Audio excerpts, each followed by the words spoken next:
Welcome everybody to a brand new Blu-ray and DVD out and about video today, and this week sees the release of the comedic drama The French Dispatch hitting store shelves, and MVD Rewind is releasing two horror cult classics, 1997's Jack Frost and 2000's Jack Frost 2, The Revenge of the Killer Mutant Snowman. Too good, baby. All that wonderful cheese, man. Thank God for boutique labels. Oh, yes, man. Plus much, much more. So let's go see the deals, exclusives, and we are the first location, Walmart. So let's go in and see what they got. All right, everybody, we are in at good old Walmart, and yes, look at all that physical media. Oh, I can't lie to you guys, this is shit. I can't do it. Oh, the final time coming into Walmart for 2021, and this is what I'm greeted by. Oh, Lord, man. Ay, ay, ay. I mean, they do have a little bit of Venom love still. Not everything, but the DVD they still got a decent amount of. I mean, they've got a few copies left of Shang-Chi. They've got a little bit of Gone Wrong, which is a really great animated movie, man. I really dug the hell out of this, man. It was really, really great. Get a chance to watch this if you can. Streaming or physical media, it's still a really, really great movie. Definitely worth diving into. They even have still a little bit of No Time to Die Bond love. Yes, they have the Blu-ray, and they also have that exclusive with the keychain. I'm actually surprised that they still have this, because a lot of exclusives I'm noticing are really selling out big time for this movie, but this one still actually has their exclusives. I'm kind of shocked by that, man. I really am. I mean, it's a great exclusive. I really do dig the whole thing with the keychain. I think that's really awesome. I think it's a really cool little exclusive, and the box is actually really damn nice. I do like that. Shame that they haven't sold out of it, but kind of happy though too. I mean, it's a great exclusive. So if you haven't picked up No Time to Die yet, still want a little exclusive love, Walmart does have your back. At least at this one they do. Oh my Lord, they have a whole shitload of Trolls Holiday in Harmony. Wow. Oh my God, man, look at this. Jeez, I once called the Trolls movies crack for kids, but it... Whew, wow, man, look at that massive amount here. I mean, it didn't really sell the way they were hoping for. I guess most kids have put themselves in rehab now. I guess they're just not buying the Trolls love like they used to. Damn shame for the Trolls franchise. Guess I'll have to figure out another way for kids to buy it. They'll figure out another way. There'll always be more crack for kids, folks. If it's not Trolls, it's something else. But for 1996, yeah, they might have to lower that motherfucker just a little bit to get rid of that stock. Damn, man. And hell, even the Christmas movies now are on the very bottom. They're being hidden now. We don't want to promote any more of that Hallmark love. Christmas is over. Time to ship them off back to Hallmark, don't you think? Oh, for this Jew, I definitely think so. Oh, I do indeed, man. Other than that, not really much else. No, certainly not any new releases. It is a slow week. Not that I was expecting them to have it anyway, but surprise, surprise. With this one, yeah, that ain't gonna happen, guys. Oh, Lord. Better luck next time? Next year? Let's hope. Not a great way to end 2021, but then again, were you really expecting it to be bonanzas here? I wasn't either. Hey, something is better than nothing, and I think that's the motto for this Walmart, especially in 2021. Let's head out. Oh, Walmart.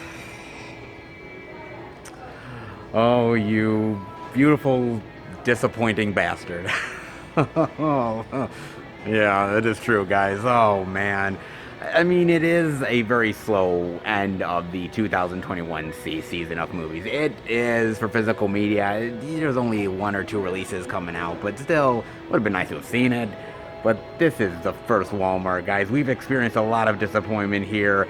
There's been moments of brilliance, but it has been very fleeting, that is for sure. If I were to give this Walmart a grade rating, if I were to do that, I don't like to give anybody an F, because, you know, there at least was some media to worth checking out and some really great things that they did for the year. Few and far between. If I was going to give them a grade rating, maybe a D, D minus, something like that. I hate to do it, but this Walmart, they need to step their game up for 2022, man. I mean, physical media was so great this year. I mean, it truly, honestly was, and there was so many really great things that came out. But this Walmart really just had its challenges so much, man. I love the employees here, and I love the vibe here, but man, the electronics, they give a lot of love to a lot of other things. TVs and books. Many books. They give a lot of love to all that stuff. How about doing it for physical media next year? That is my hope for Walmart in 2022. More physical media love. Can they do it? Well, we're just going to have to wait and find out, shall we? But in the meantime, well, jack squat here, guys, unfortunately. But then again, that's been the norm for 2021 overall, hasn't it? Yeah, it kind of has, guys. Disappointment, but been there, done that, and hopefully better days ahead. Let's hope, guys. In the meantime, well, no new physical media here we're checking out, but let's go forward and hopefully we can find some good stuff ahead. All right, everybody, we are at our second location, Target. But before I go in, I want to talk to you guys about something. So I was on Facebook and I was looking up this very interesting post, which I thought, well, might as well share with you, considering that we're heading into 2022, and what are some of the most anticipated movies coming out next year? Always interesting to find out. Because in a survey of over 6,000 moviegoers at Fandango, these are the 10 most anticipated films of 2022. You ready? Number 10, Mission Impossible 7. Number 9, Top Gun Maverick. Number 8, Aquaman and the Lost Kingdom. Number 7, Avatar 2. Number 6, Doctor Strange, the Multiverse of Madness.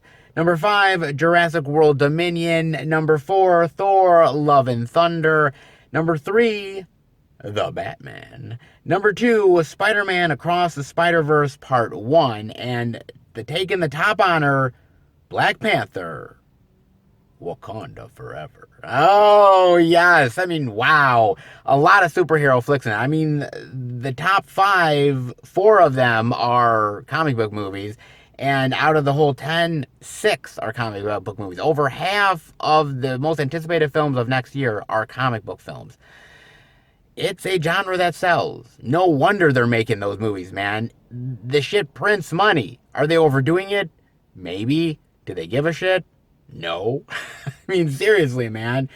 But these are all mega blockbuster movies. It's not like there's like this indie art house film that is like, oh, top 10. Like, that's not happening, man. And so I kind of feel like, I hate to say it, but movie theaters are turning into Blockbuster Central. The smaller films are really not going to get the kind of love that they got in years past. Now we're heading into a post-COVID world sooner rather than later. And a lot of those films nowadays just don't get the kind of attraction that they used to. I wish, because some of them are really phenomenal and they deserve a hell of a lot more love than they get. But unfortunately, well, according to Fandango, well, not so much, guys. I mean, look, I think these are really great movies, and hopefully they'll all shine in their own unique way. I'm definitely appreciating some of that stuff. But a lot of these movies, man, they're just standard blockbuster fare. They're $100 million, $200 million, $300 million that they can't afford to fail. They mustn't fail. And so, of course, they're some of the most anticipated ones out there. Of course they are, man. It makes sense to me. You know, I've always told you guys that every year, so many movies come out, and so many times a lot of movies get lost within the shuffle. If you really think about it, man, there's so many movies that come out, not only in theaters now, but streaming, and there's just so much content out there that it's hard to digest it all within even a matter of a year. There's just so much. And there's so much stuff that's passed me by. There's so much stuff that's passed you by. Hell, there's still movies from this year that I'm catching up on. Hell, there's movies from like 5 years that I'm still catching up on, damn it. So it's hard to consume everything. And I think nowadays we're propping up the big blockbuster stuff because unfortunately that's what sells at this point.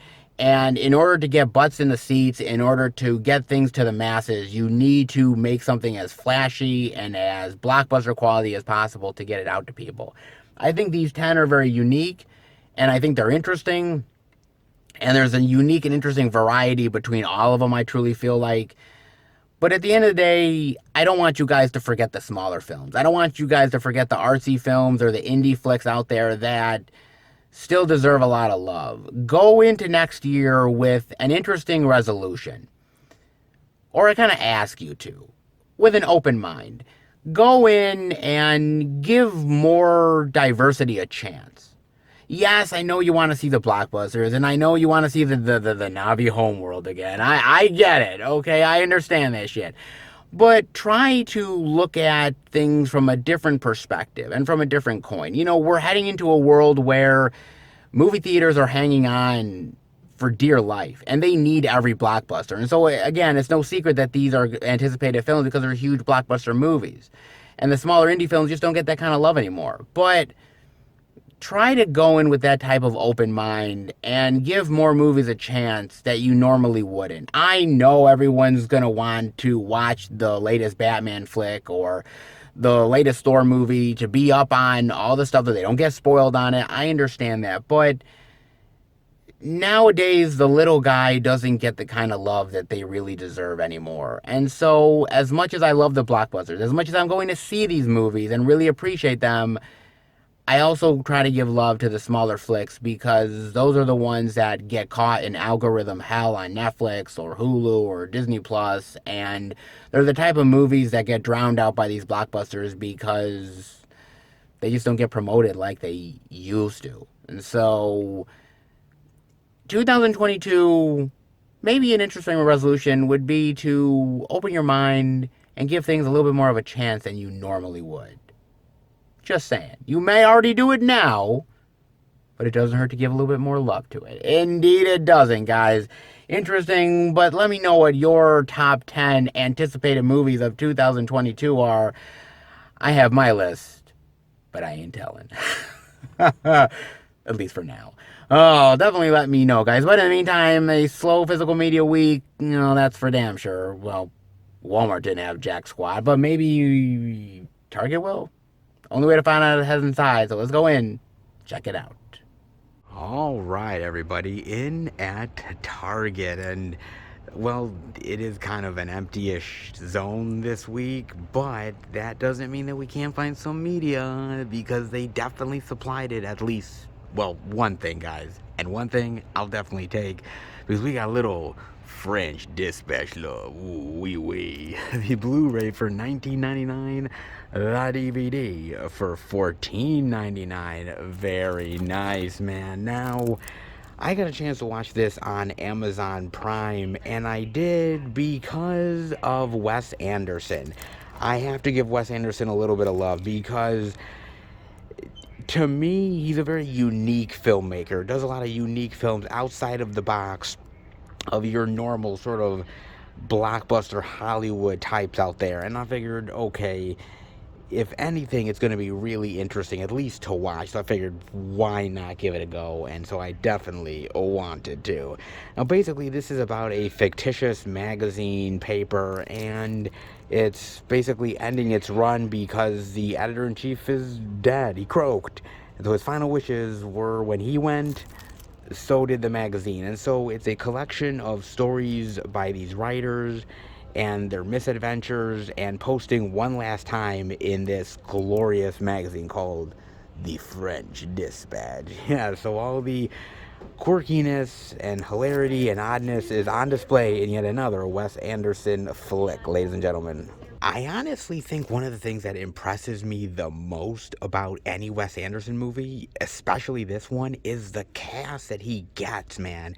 I mean, it's amazing how many great artists he's able to get in his film. I mean, you've got Frances McDormand, Tilda Swinton, Jeffrey Wright, Bill Murray, Adrian Brody, Benicio del Toro, Owen Wilson, Timothée Chalamet, Edward Norton, Willem Dafoe, Liev Schreiber, and I could go on and on and on, man.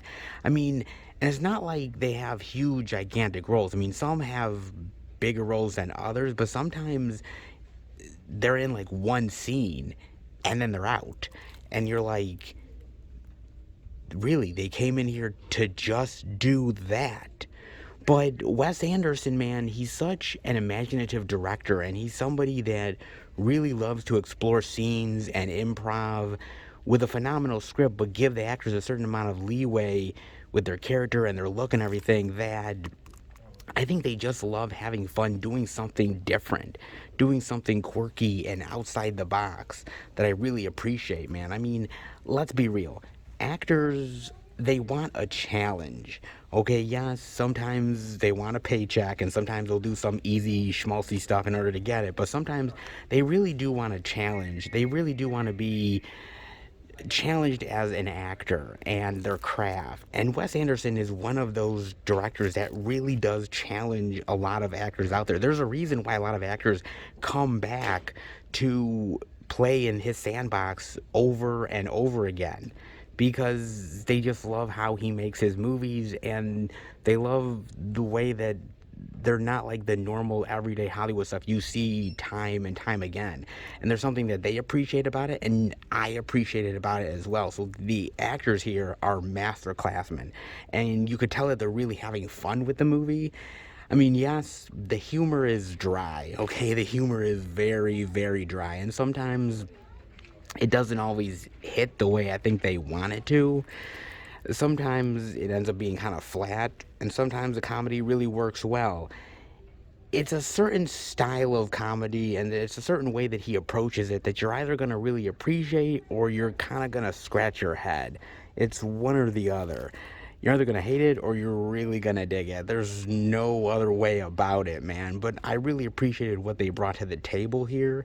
I think the thing about it is that there is a certain amount of improv here, and some actors do better with it than others, and others end up kind of falling a little bit flat on their face. It's a great script, it's a great idea, but sometimes it seems like they're throwing a lot at the screen, and sometimes it works and sometimes it doesn't. And honestly, that being said, some of the stories work better than others. There's certain ones, like the one with Timothée Chalamet, I really appreciated and I liked. The one with Benicio del Toro, I thought that was a little overextended with the Adrian Brody stuff. I felt that maybe it was a little too long in the tooth and needed to be shortened a bit. Then the stuff with Jeffrey Wright, which wasn't bad, but not as good as it could have been. It really felt like Wes Anderson was trying to tell this really sprawling, epic story, throughout the decades and the time period of the magazine and certain personalities. And sometimes it worked, and other times it felt a little out of reach, out of touch a little bit. It didn't always come across the best. The storytelling sometimes felt like he overdid it, or sometimes even undersold it.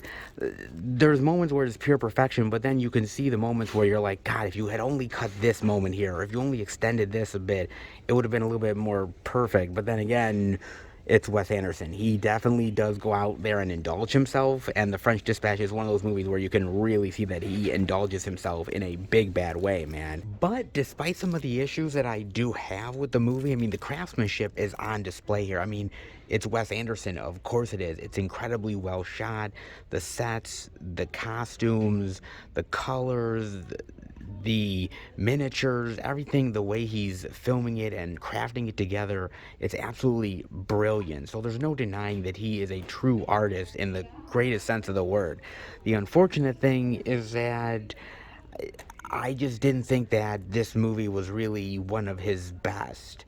I think it's his most indulgent. I think it's him really going for a lot of improv and a lot of creativity and a lot of coming up with things on the fly, and sometimes that's worked for him in the past, but I don't think it quite works as well here. I mean, it's not a movie like a Steve Zissou. It's not a Rushmore.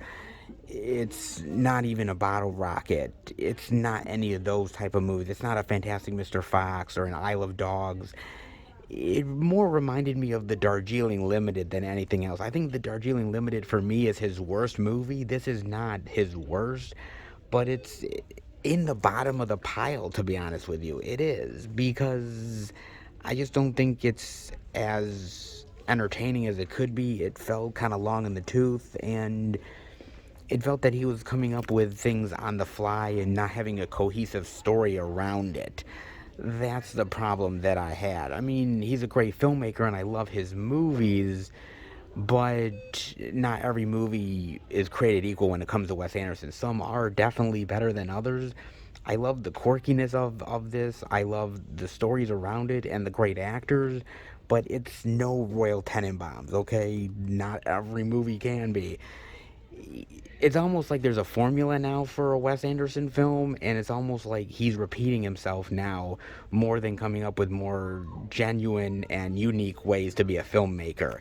The French Dispatch kind of shows that in certain ways. The ultimate problem with Wes Anderson is the fact that he's not a very accessible director. It's not like he makes movies for the most widest audience possible. He's not a Michael Bay, he's not a J.J. Abrams where his films are easily digestible to the masses. They're really not, man. I mean, it was interesting because when I went to go see Ghostbusters Afterlife, there was a big, giant poster for the French Dispatch that they were displaying, right? Okay, cool. And my friend John was with us, and we were watching the movie. And he looks at the poster, the big image of the French Dispatch, and he's like, oh, hey, what's that movie? And me and my friend John were like, yeah, this isn't for you. And my other friend was like, what do you mean it's not for me? And we're like, dude, trust me when we say this movie is not for you, okay? Trust us.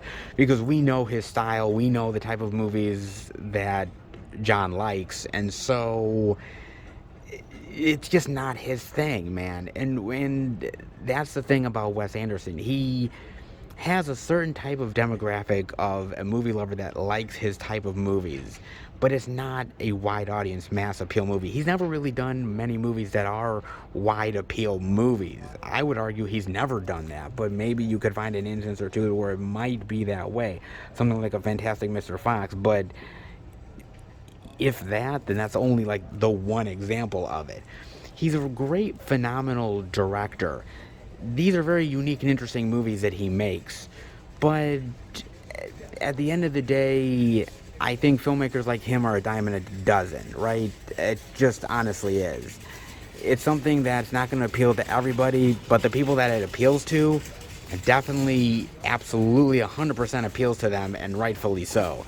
So this movie is not going to be for everybody. If you are a die-hard Wes Anderson fan, then this is a movie that you are definitely going to want to have it in your collection. But if you're just experiencing Wes Anderson for the first time, I don't think The French Dispatch is the one to get into. I would argue a movie like Rushmore, or The Fantastic Mr. Fox, or The Royal Tenenbaums is something that you would probably be worth it to start with. The French Dispatch is good, it's not great, it's lesser Wes Anderson, but again, if you already really love the guy, then this is definitely your jam. But go in with checked expectations, because it isn't the best that he's done, but not the far worst either. Honest to God, that's part of the thing. I mean, it's interesting whether you should wait on the movie, though, because this is from 20th Century Fox. Now, 20th Century Fox is now owned by Disney, so technically this is a Disney movie. That's really weird, man. It really is. But I don't know whether this is eventually going to come on Criterion or not, because I'm still waiting for Isle of Dogs to come on Criterion, and that still hasn't appeared yet. And usually Wes Anderson films, they go on Criterion pretty fast, and that hasn't even happened yet. So I wonder whether Disney is going to license Criterion these newer Wes Anderson movies, or you better pick it up now because you may not see it again on another release.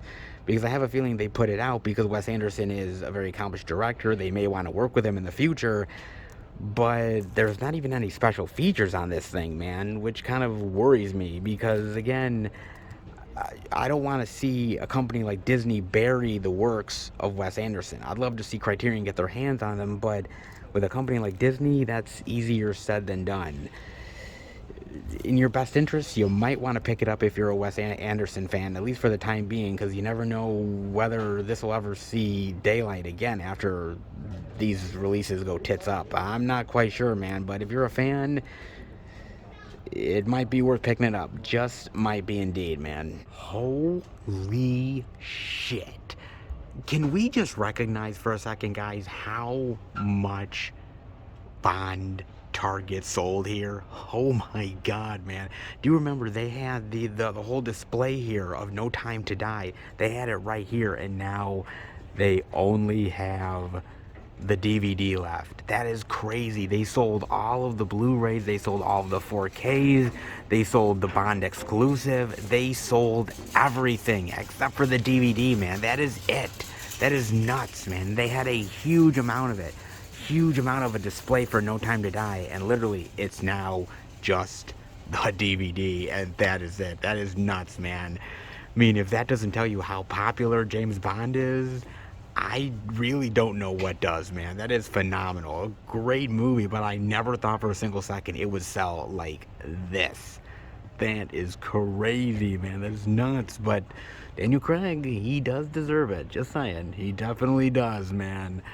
Wow, that is impressive, man. Only one new release to show off this week, and, well, a little bit of a dead zone here at Target, but hey, at least it's something, right? Oh, but that's not it, because there is a holiday that's fast approaching, and before you know it, it'll be here, so you might as well have a little bit of movie love to satisfy those urges. Oh, you thought I was talking about New Year's? Oh, no. You. No, of course I'm not. I'm talking about Valentine's Day. Goodness, baby. You gotta start early these days. Right? Oh, yeah. It's always good to start thinking about Valentine's Day even in December. Sure, why not? Hell, everyone else starts the fucking holidays early. Why not start fucking Valentine's Day? Sure. Spending more money. Just what I need. Oh, man. I mean, they do have the DVD of Pretty Woman. Oh, Pretty Woman. Yeah, Richard Gere is fantastic here. Julia Roberts is awesome as well. This, I would definitely consider a romantic Valentine's Day movie. That is for damn sure. That's really good. They also have Sweet Home Alabama. I don't know, man. I wasn't really big on this movie. It's just sort of your average romantic comedy. It's nothing really special. I mean, she's fighting over Josh Lucas and McDreamy. I mean, which one would I choose if I was in that situation? Well, one fought a really crappy artificial intelligence jet, and the other started Meatballs 3. Who do you think I'm picking? Seriously, man. It's okay. The Proposal, which is a pretty decent one, all things considered. Way better than Sweet Home Alabama. Not perfect, but I love the chemistry between Ryan Reynolds and Sandra Bullock. Very, very well done here. And Betty White is hilarious, man. I mean, Betty White is going to be 100 years old, man. Betty motherfucking White. Hell, she's going to outlive my ass, man. I mean, jeez. Happy birthday to Betty White, man. That chick is timeless. Oh, great. Anything with Betty White, come on. Seriously, man. That is definitely a great romantic movie to have with your loved one, as is The Wedding Singer. Okay, more comedy than romance, to be fair, but the chemistry between Adam Sandler and Drew Barrymore is fantastic, and I've said that I truly do think that they make a great romantic comedy duo. I've loved 50 First Dates. I've loved The Wedding Singer. Even that one that they did not too long back, I actually thought that was a pretty good movie. The chemistry that they have together is on fire. It's great. I love the 80s stuff, the nostalgia here, the comedy of it. It's really good, man. Really dig this one. Great Adam Sandler flick. Great romantic comedy. Definitely dig that. As I dig Bridget Jones' Diary. Oh, man. This is a really good romance movie as well. The sequels, take them or leave them. I'd rather leave them. I mean, they're not terrible, all things considered, but the first movie is way much more of a classic than the other ones is. I really like Renee Zellweger here. Hugh Grant is very charming. So is Colin Firth. Really good romantic comedy, man. Definitely worth exploring. But you can leave the sequels out to dry as far as I'm concerned. Not bad on that. They also have another one that has become an instant romance classic, Crazy Rich Asians. Dude, I really do dig this movie. I think it's fun, incredibly entertaining, great lovable characters, awesome comedy, great romance angle. I definitely dug this one, man. And I know they're going to be doing the sequels, and I cannot wait, man. That is going to be something that I really am looking forward to. Looking forward to romantic comedy sequels? Sounds crazy, but I think it's going to be well worth it. I do. Very, very good, as is Dirty Dancing. Oh, yes. Hungry eyes. One look at you and I'm hypnotized like a hungry eyes. I know, I could keep on going. You definitely want me to, but I gotta talk about the movie. Oh man, Patrick Swayze, Jennifer Grey, this is a timeless classic. My mother loved this movie. She got me into it, and I love the goddamn movie, man. It's such a great romance movie. Two people that are total opposites that really find love and find each other, and I love the dancing here, and it's so amazing. And Patrick Swayze, man, let's put it this way. If I was a different way, Patrick Swayze be my man. Oh shit. Oh man, I love this movie. I mean, I own 2 steelbook versions of Dirty Dancing. If I'm not a fan by that standard alone, I don't know what I am, dude. Maybe a little crazy, but whatever. The movie's damn well worth it, man. And a great romance movie at that. Probably one of the best, dare I say. Really good, as is When Harry Met Sally. Billy Crystal, Meg Ryan. This is another really great romance classic that I really love. I know Shout Select put out a version of When Harry Met Sally, which is a really, really great one that they did, which I definitely have. This is a good movie worth definitely exploring. 2 opposites that have their difficulties, definitely annoy one another, but deep down truly love each other. Great flick for the romance times with the partner. Not bad on that, as is How to Lose a Guy in 10 Days. Okay, look, not as classic as When Harry Met Sally, not as classic as Dirty Dancing. Dare I say, not really as classic as Crazy Rich Asians. But I still kind of enjoy it. I don't really love the Matthew McConaughey romantic movies that he did, like The Wedding Planner or some shit. I didn't really care for them. The Ghosts of Girlfriends Past or whatever the fuck that movie is, I didn't care for that either. Probably out of the romantic comedy ones that he did, I think How to Lose a Guy in 10 Days is probably his best one. That's not saying much, but it's still pretty decent. I mean, Matthew McConaughey is great. He can have chemistry with anybody. Hell, even Kate Hudson. And that takes effort, man.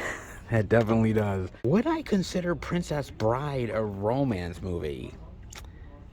I guess I would. I never really considered it like a romance movie for Valentine's Day.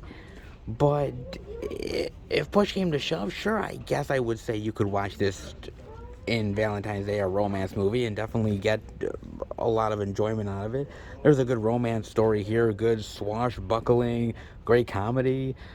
I mean, it's for kids, it's for adults, you can even have it as a date night. Okay, makes sense to me, sure, I'll go with that one. Pride and Prejudice, that's not a bad one either with Keira Knightley. Of course, it's one of many iterations of Pride and Prejudice that they've done over the years.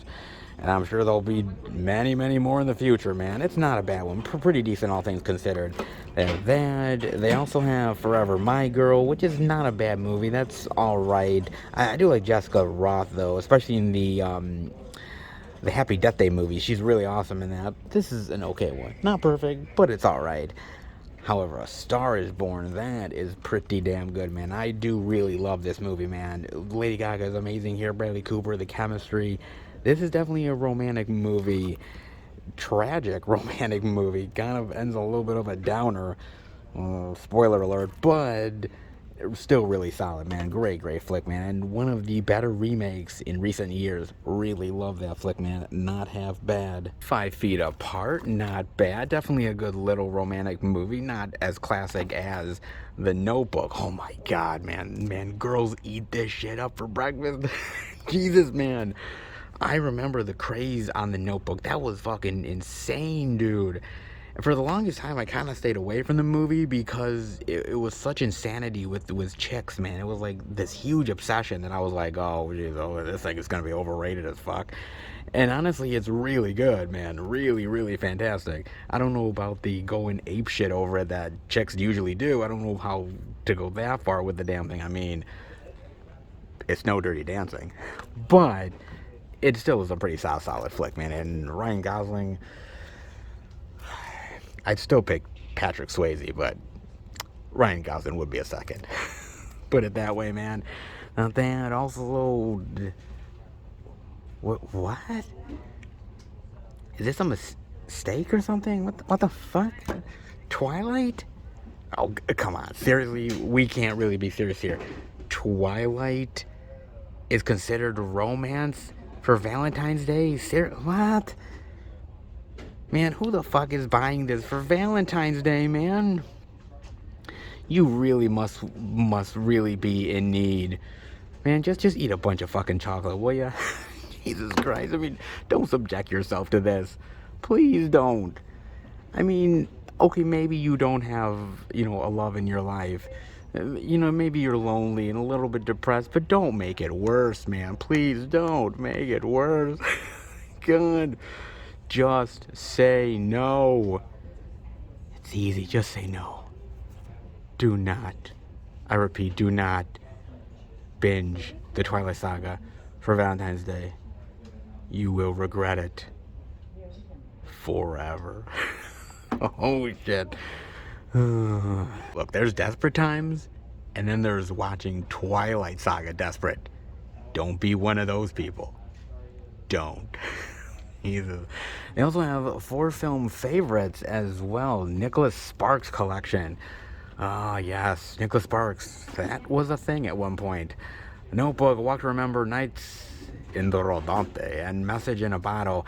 I gotta admit, I never really got into the Nicholas Sparks craze. My mother did. Ah, yes, my mother was one of those that got into the Nicholas Sparks books. She loves those books, man.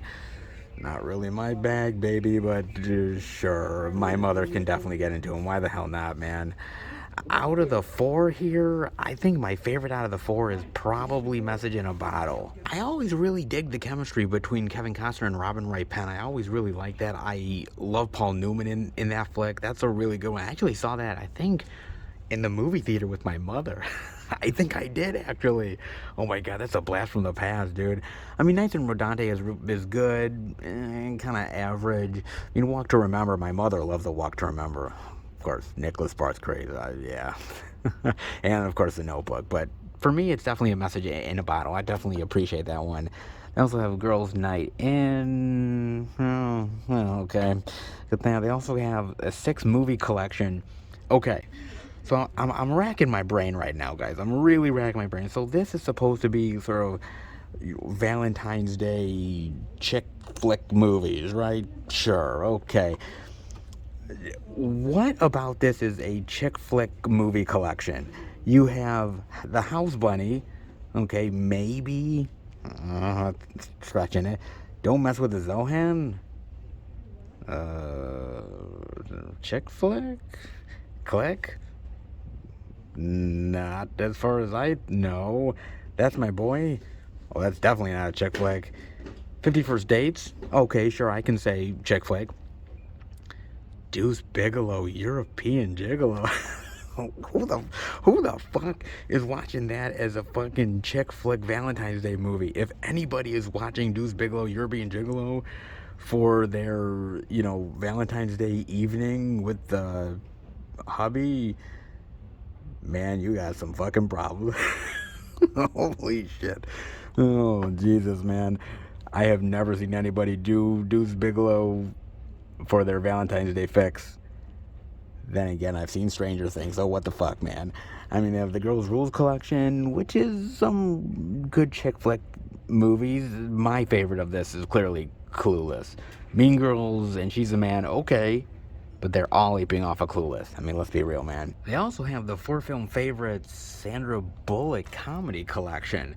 Miss Congeniality, Miss Congeniality 2, 2 Weeks Notice, and The Divine Secrets of the Yaya Sisterhood. What a hell of a title, man. My favorite is the first Miss Congeniality. It's fun, it's quirky, it's got some good romantic elements. Sandra Bullock is really good in it. Miss Congeniality 2, not so much. 2 Weeks Notice is not bad, all things considered. Yaya Sisterhood, yeah, that's just really not my bag. Baby, it really isn't. But Miss Congeniality is really, really great, man. And they also have a Drew Barrymore 4-film favorites as well. The Wedding Singer, Go in the Distance, Music and Lyrics, and Home Fries. I've already told you how much I love the Wedding Singer. Go in the Distance, it's okay. Music and Lyrics, that's pretty decent. But the most underrated Drew Barrymore film in this set is Home Fries. I don't know if you guys have ever seen that movie, but Home Fries is really fantastic. Drew Barrymore is amazing here. Luke Wilson is great too. It's a good little quirky romantic comedy, man, that nobody really ever talks about anymore. It's so good. I wish people talked about that movie more, man. That is an underrated flick that people definitely should check out at some point. Really good. Can't say all Drew Barrymore is really great. Go in the Distance isn't my thing, but Home Fries, that is one. If you're a Drew Barrymore fan you haven't watched, highly recommend it. Really good, actually, man. Interesting collection of chick flicks, romance movies, stuff for Valentine's Day already. Some stuff that makes sense. Other stuff. Twilight? What the fuck? Seriously? I'm sure. Why the hell not, man? I mean, some make more sense than others, and some things are just downright weird. Seriously, who is spending their night with Deuce Bigelow? What the fuck? Oh, man. Okay, well, hey, it's still some interesting stuff we're checking out. Valentine's Day in December. Let's start early, shall we? Never too early for chick flicks, they say. Well, that's what they say. Let's head out. Seriously? Jesus Christ. Valentine's Day? Who the f*** is buying this? God damn it. Oh, man. Now, actually, very interestingly, my girlfriend is not a big romantic movie fan. She really isn't. For a chick, she really doesn't get into these flicks. I'm actually more of a romantic movie fan than she is. Well, we now know who wears the pants in that relationship. Oh, Lord. Oh, man. But what would I do without Target? What would I seriously do without them, man? Because, my God, they really have been the bright spot of 2021. You have to really admit that, man. They have gone out of their way to do some amazing things, have a lot of releases. Times when I thought we weren't going to see much, Target came through in a big, bad way. Honestly, if I were to do a grade rating for Target for this year, for 2021, I would give them like an A minus, maybe an A. I mean, they have really hit it out of the park in 2021. You got to admit that Target, for the longest time, has been a joke for physical media and coming in here and seeing the releases. But honestly, they've been so good this year that I really got to give them their due. They are really hitting out of the park. They've been that good and that amazing that I love coming in here now every single week, and they always usually deliver in one way or another. And even this week, yeah, there's like only really one major release this week, but they still supplied it. How many other people can really say that? Probably not many, but Target can. They have been really good, guys. You have to admit it, and they have been a champ this year. And I really look forward, hopefully, the trend continuing in 2022. I guess we'll see, but in the meantime, you gotta love what they delivered in 2021, even this week, with the major release and a little bit of Valentine's Day goodness. Might as well start early, I guess. Might as well indeed. Not bad, but let's see what other physical media we can find. Well, it looks like we are on to the next location, and, well, before we head back to some of the store goodness, there is one location that I haven't been to in quite a while, and I heard a rumor that I might have a package waiting for me. Oh, yes, it is none other than the post office, baby. Yes. Oh my God, I am back here at the post office. Are you kidding me? Holy cow, man. I got to admit, I did not think I was actually going to come back to the post office for the rest of this year. It has been quite a long while since I have had any packages from you guys out there. And one of my subscribers said, hey, I think you might have something. Go and check it out. So I am definitely going to do it. The last out and about of 2021, and there's a package waiting for me. That's some pretty good karma. That is indeed. Well, let's hope I have something here, man. But it's been a while, and any P.O. Box goodness is good P.O. Box goodness, so I cannot wait. So, oh, man, you know, I have definitely got to go in to the post office and experience all that mail goodness love, the subscriber mail goodness love that you guys give me. I can't wait. How about we go in and check it out? All right, in at the post office, and for the final out and about of 2021, did I really get something in the P.O. Box? Finally, after so long, did I finally get something yet again from you guys? Well, I actually did. Looks like one little package, but you want to know what? Any mail goodness is definitely worth it, especially when it comes from you guys. Oh, it always is. I cannot wait to dive into this. How about we go in the car and check what I got? All right, baby, back in from the post office, man, and I actually got some post office goodness, baby. Man, it has been, wow, it has been quite a while since I've got really any packages from any of you guys. So when I heard that I had a package, I was like, oh, man, I was like, I couldn't wait. It could be really cool, man. So I'm definitely wanting to dive into this in a big bad way, man. First of all, I want to thank any of you guys that has sent me anything throughout 2021, because I know it's difficult with some of the issues that people have nowadays, and, you know, with money troubles.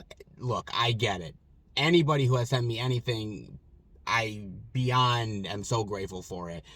And one final one for 2021, I'll definitely take it, baby. I definitely will. I also ended up getting this magazine that I keep getting from Tommy, and I want to thank him because he keeps sending it to the P.O. Box. I haven't ordered anything through this yet, but it's ccvideo.com, and you can actually order physical media through here. It's like a booklet.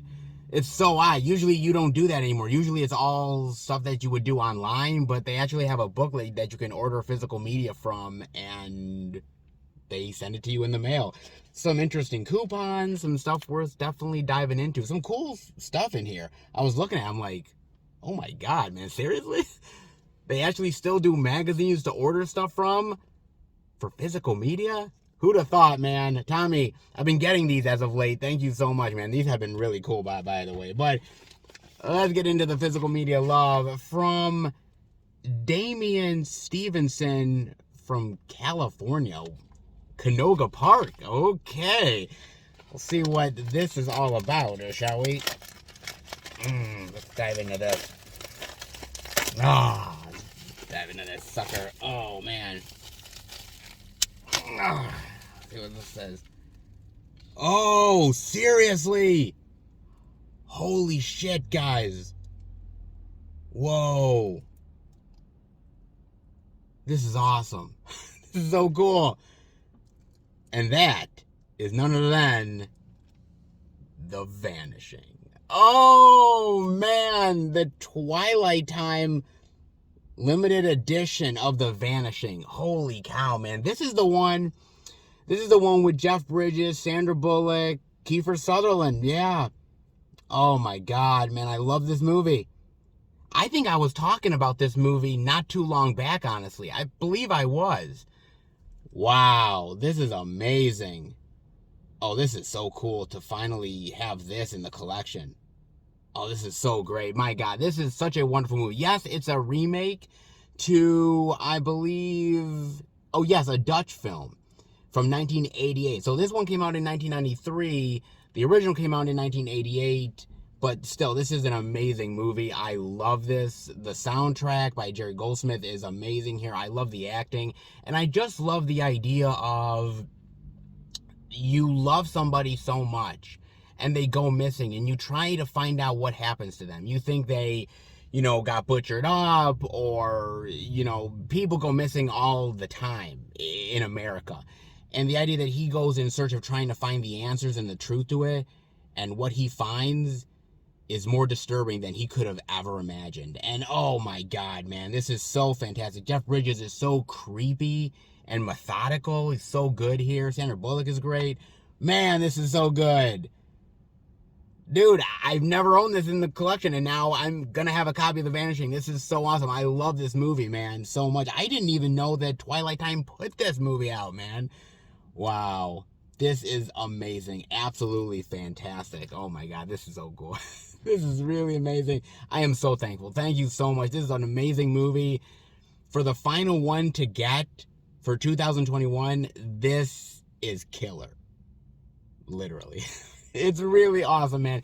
Thank you so much from the bottom of my heart. Truly, thank you. This is absolutely amazing. This is awesome. Way better than I could have ever possibly imagined. I'm so thankful. And I'm so thankful to all of you out there who have sent stuff. As I said earlier, I know the difficulties. I know how tough it is. And it's never expected, but it is appreciated. And the fact that you guys have literally gone out of your way to give me some physical media love like this, trust me, it does not go past me one bit. I really appreciate each and every one of you so much. Whether it's watching the videos, commenting, sending stuff, it doesn't matter. Every little thing is truly appreciated, and this included, man. It's amazing. If you want to send the channel any movie-related goodness through the P.O. Box, you can. The P.O. Box is in the description below. Physical media, care packages, posters, it doesn't matter, man. If you want to send something, you definitely can. Maybe we'll ring in the new year sooner rather than later with some more mail goodness. Perhaps we will, but in the meantime, to end it was pretty damn sweet. Oh, this is so cool, man. Thank you. Truly. Thank you so much, man. This is awesome. Cool and not half bad, guys. Thank you so much. Truly, beyond words, thank you, man. However, well, let's blow the P.O. Box because it's done for physical media here, but there is more physical media ahead. So let's keep the train rolling. All right, everybody. We are at our third location, the second Walmart. I'm going to go in and check out if there's any interesting indie titles we're showing off. If there is, I'll bring it back to Film Fan 108 HU to show off to each and every one of you. But before I do that, I got to talk about a trailer with you guys. And that is none other than going back to the Wizarding World for little Fantastic Beasts love. For Fantastic Beasts 3, The Secrets of Dumbledore. Oh, yes. What secrets does that man have in his treasure chest, dare I say? Quite a lot, apparently. Apparently he does, man. Well, we knew we were going to get another Fantastic Beasts movie. We know we were going to head back to the Wizarding World. Why? Because it prints money, goddammit. I mean, seriously.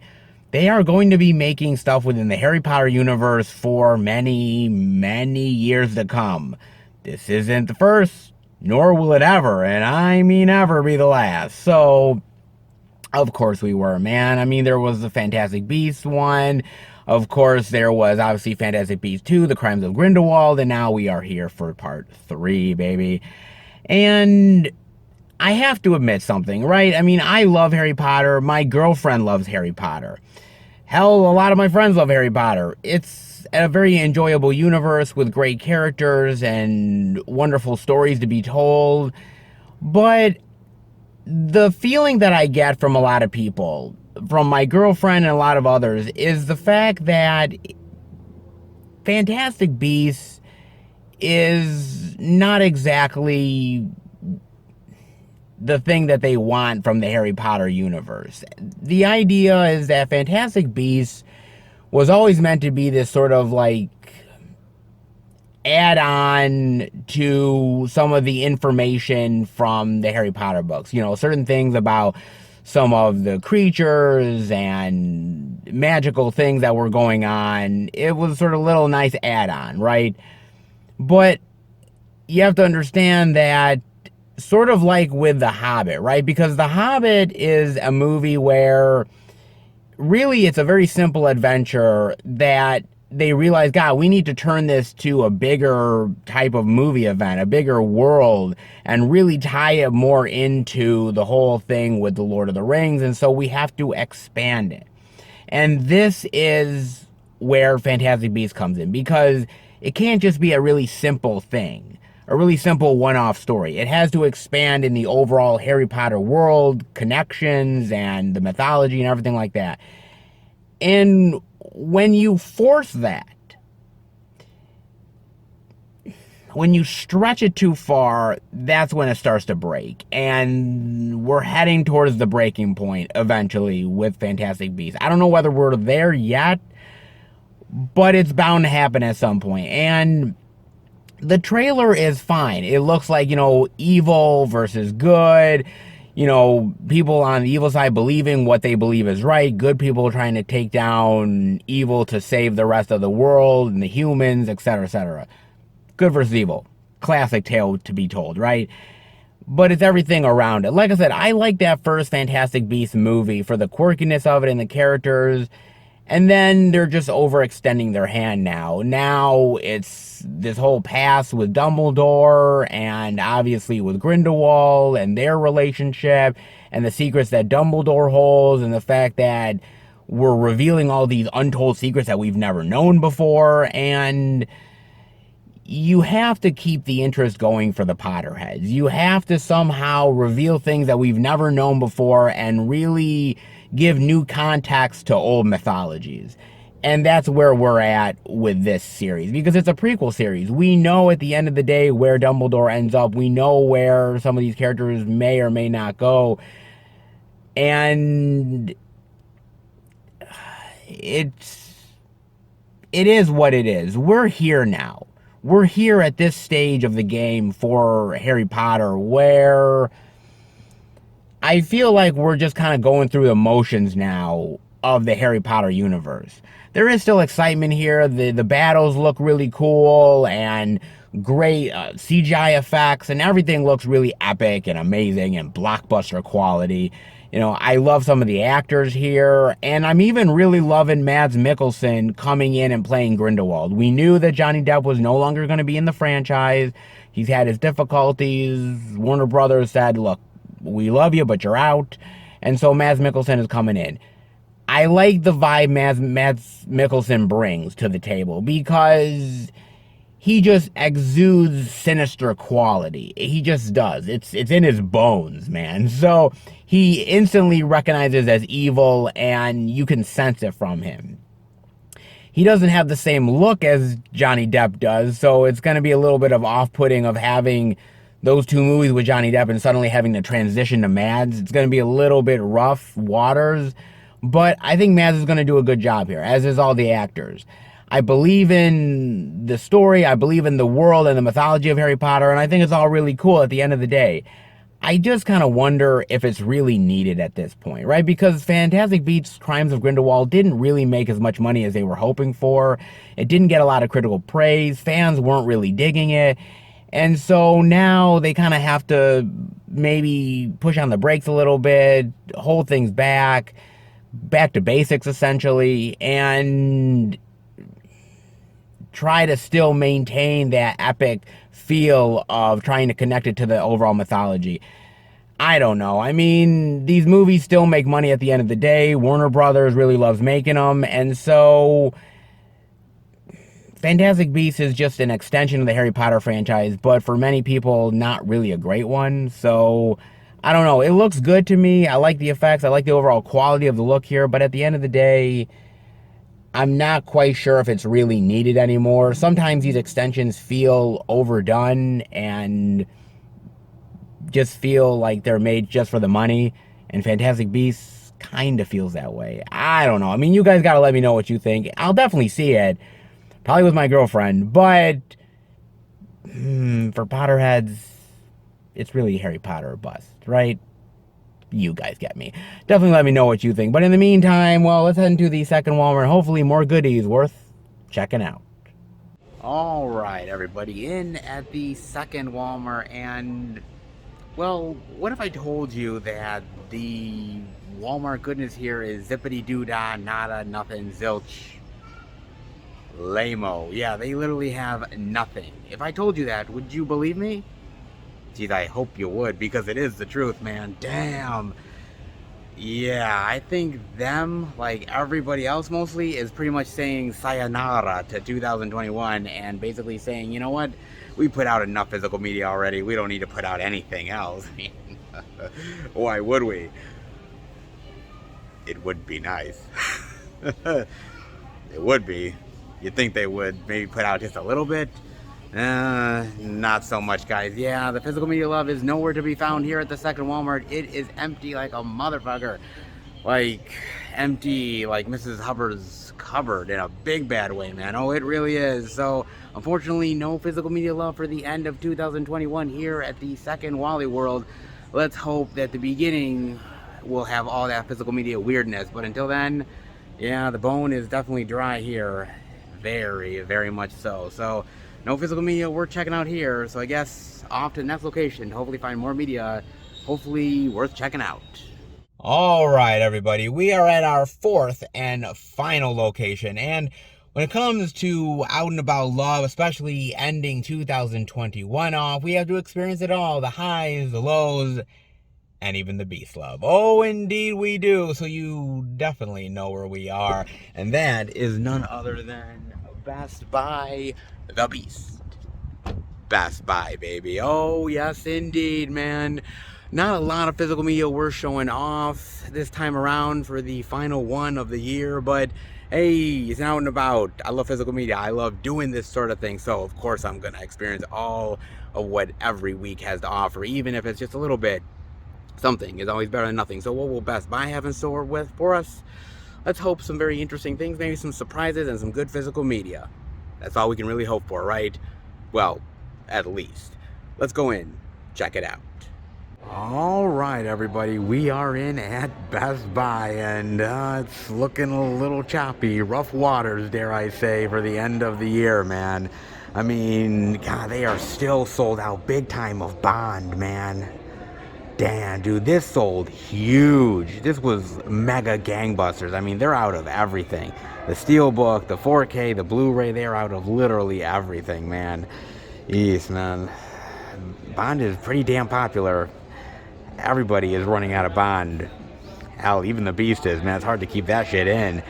Hell, the same with Shang-Chi. I mean, they have a little bit more of Shang-Chi, obviously, but Shang-Chi's been selling really well, too. I mean, the Steelbook is all gone, regular Blu-ray as well. That's pretty much going pretty well, too. I mean, great movie. I can see why. Well-deserved, man. It's a great movie. Of course, also what sold really well this year is Zack Snyder's Justice League. This movie sold really, really fantastic. It's been, I think, one of the best-selling discs of 2021, if I'm not mistaken, and I can see why. It's a great flick. It's Zack Snyder's vision finally come to life, but the picture quality is amazing.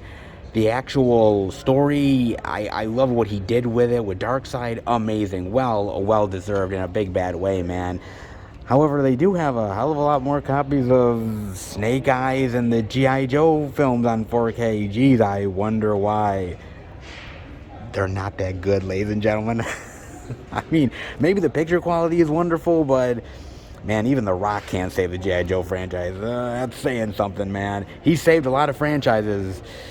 Yeah, he can't save that shit. He certainly can, man. And this one, I mean, I love Henry Golding, but damn, man, when are they actually going to make a good G.I. Joe movie?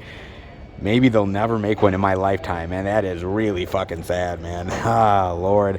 Oh, I still have a little bit of Jungle Cruise, Fast 9, Suicide Squad, Mortal Kombat, the Fast and Furious Steelbook. I mean, they have a few things, but nothing new. Of course. Well, let's see what else Best Buy has in store, huh? Oh, okay, the same thing on the other side too. Why would it be any different? Oh man, I mean, God, there's still out of Venom Let There Be Carnage. This is another one that has sold like gangbusters recently. No Time to Die is a way better movie than Venom Let There Be Carnage, man. I mean, that's not a great flick, but it's Spidey universe. People are gonna eat this shit up, especially with No Way Home being as popular as it is. People are like finding everything Spidey, everything Marvel, and fucking eating that shit up, man. And this is proof positive of it. It really is. I mean, they have, well, had this stuff. Don't have it now. They have the Batman Year One, Rick and Morty love, a little bit of Wolf of Wall Street Steelbook goodness. Cruella. Oh, they finally, I'm kind of seeing the oldest selling a little bit. They used to have a lot more of the steelbooks. That sold down. Some of the 4K is selling. Blu-ray. I mean, finally, movie ain't that great. As far as M. Night's catalog is concerned, it's definitely one of the weaker entries, but I figured it would sell eventually. Finally.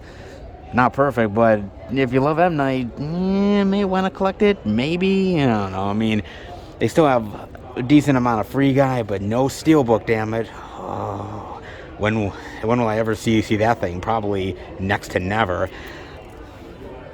One lonely Snake Eyes steelbook. Yeah, it deserves to be alone. It does, man. I mean, they still have a decent amount of 3 from Hell, which I always didn't really know why this didn't sell all that well. I mean, Rob Zombie's not exactly the most popular artist of all time, and this isn't exactly the most popular of Rob Zombie's movies, but I still really dig it. And in his filmography, I can't say I like a lot of his work, but 3 from Hell is actually pretty good, and this steelbook is really well done, man. For $19.99, that was a good deal, but it's been sitting here a while, man. Hopefully people get up on this one way or another, because it is a really great steelbook, though. Have that, and of course they have still just a little bit of Street Fighter love. Now, I showed off the Street Fighter Steelbook a few out and abouts ago, right? And somebody commented about how, oh, well, there is other Street Fighter movies. There's Street Fighter The Legend of Chun-Li. And I didn't bring it up. And I thought to myself, I'm like, do you really blame me? I mean, seriously, do we really want to put The Legend of Chun-Li and this movie in the same sentence? I mean, yes, this movie is cheesy and ridiculous and over the top, but it's not like so bad it's bad, okay? It's one of those so bad it's good. Chun-Li, on the other hand, oof, that's really fucking bad, man. This movie is so much better than Chun-Li will ever be, ever be, man. Yeah. Can you really blame me for not saying anything about that movie? Come on, man. This is the one, the only. Man, Jean-Claude motherfucking Van Damme and Raul motherfucking Julia. I don't care how cool Chris Klein used to be. He doesn't make that movie. Nothing does. Chun-Li. Oh, Lord, man. Not a lot of physical media over here. Cruella. The Eyes of Tammy Faye love. But still not a ton. Could be better. But honestly, could be worse. I don't know. Let's see if they got anything else. And on the backside is the same sad old story this week. Yeah. There's a lot of empty shelves and nothing new worth showing off. I mean, they still have a little bit of that Karate Kid 4K love. One set left for $50. Oh, man, I definitely need to get this at some point. 2022, I will pick it up. I've got so much stuff to buy already, and my wallet is hurting so badly. One of these days I will. Just gonna hold off for just a little while longer, man. They still have at least one copy left of Dune. Great that they have this, man. Not the limited edition with the slip, but still, Arrow Video 4K love here at the Beast. You can't really deny it, man. I mean, they got that. Of course, the same old usual suspects as well. Hell, they still have that Black Widow love as well. And talk about a release that I still have not seen the steelbook for. That's another one that has eluded me for such a long time. Oh, Marvel, make more damn steelbooks, you bastards. I mean, seriously, man. Green Knight, Ghostland, get the hell out of here, man.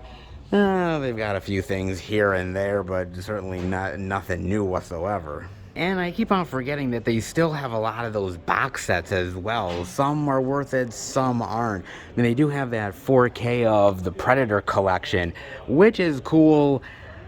I kind of don't need this because I have the first Predator in 4K. I don't really need Predators because that movie sucks balls. At least in my opinion it does. The Predator is cool, but I already own it. I'm waiting for Predator 2 to come out in a single edition, man.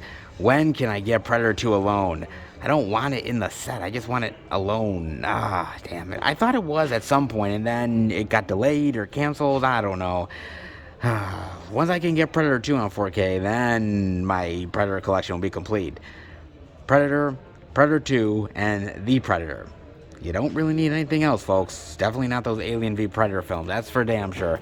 You definitely don't need those suckers. I mean, they have that, the Stanley Kubrick love, Mummy. They do have that Daniel Craig collection set. However, you guys know that it's gonna have another set at some point. I mean, they have everything now, but No Time to Die, and with No Time to Die being as popular on physical media, you know they're gonna put out another collection set. I mean, it's Bond. They're bound to. Sooner rather than later, we're gonna get some more Bond love, so hold off. You'll get another box set eventually, folks. I mean, they have that. They do have the John Wick 4K set, which, to me, I wouldn't get it. I mean, if you only want parts 1 through 3, perfect. You know we're getting parts 4 and 5. And yes, I did hear that John Wick is postponed until 2023. Look, folks, I know it's disappointing. I'm disappointed. But you want to know what? I would rather them take their time with it instead of rushing it and then putting out a piss poor film. You know what I'm saying? If I gotta wait for part 4, that's cool, as long as part 4 delivers. If we're all in the movie theater in 2023 and we're like, holy shit, this is a fucking awesome John Wick movie, then the wait was worth it. If it turns out to be a real shitty movie, then we're all gonna bitch and complain. Oh, just wait for those times, folks. Love it or hate it, we're getting John Wick love eventually. Just, keep your diaper on, folks, okay? I mean, some sets are worth it. Like I said, Bourne, I don't know if they're really going to make any more Bourne films. Bond, it's tough with the Bond collection set because when do you really say enough is enough with Bond? You know what I'm saying? I mean, with Harry Potter, you can comfortably get this set. Back to the Future, of course. Fast and Furious. You can wait if you want. But seriously, it should have ended at 7. I mean, come on, man. I mean, some are better than others. Like, again, the Rocky franchise, they're not going to make any more Rockies. That's pretty comfortable to get. Terminator, that's a little bit more iffy. Transformers, geez, let's hope not. Rambo, he's not really going to make another Rambo, is he? Is he? I don't know. And even with Rush Hour, I mean, you can comfortably get Rush Hour, but I don't know. I mean, I'm looking at this edition. Custom artwork developed by Mondo. Seriously, this is a Mondo artwork? Look at that. Dude, that artwork is shit. Seriously.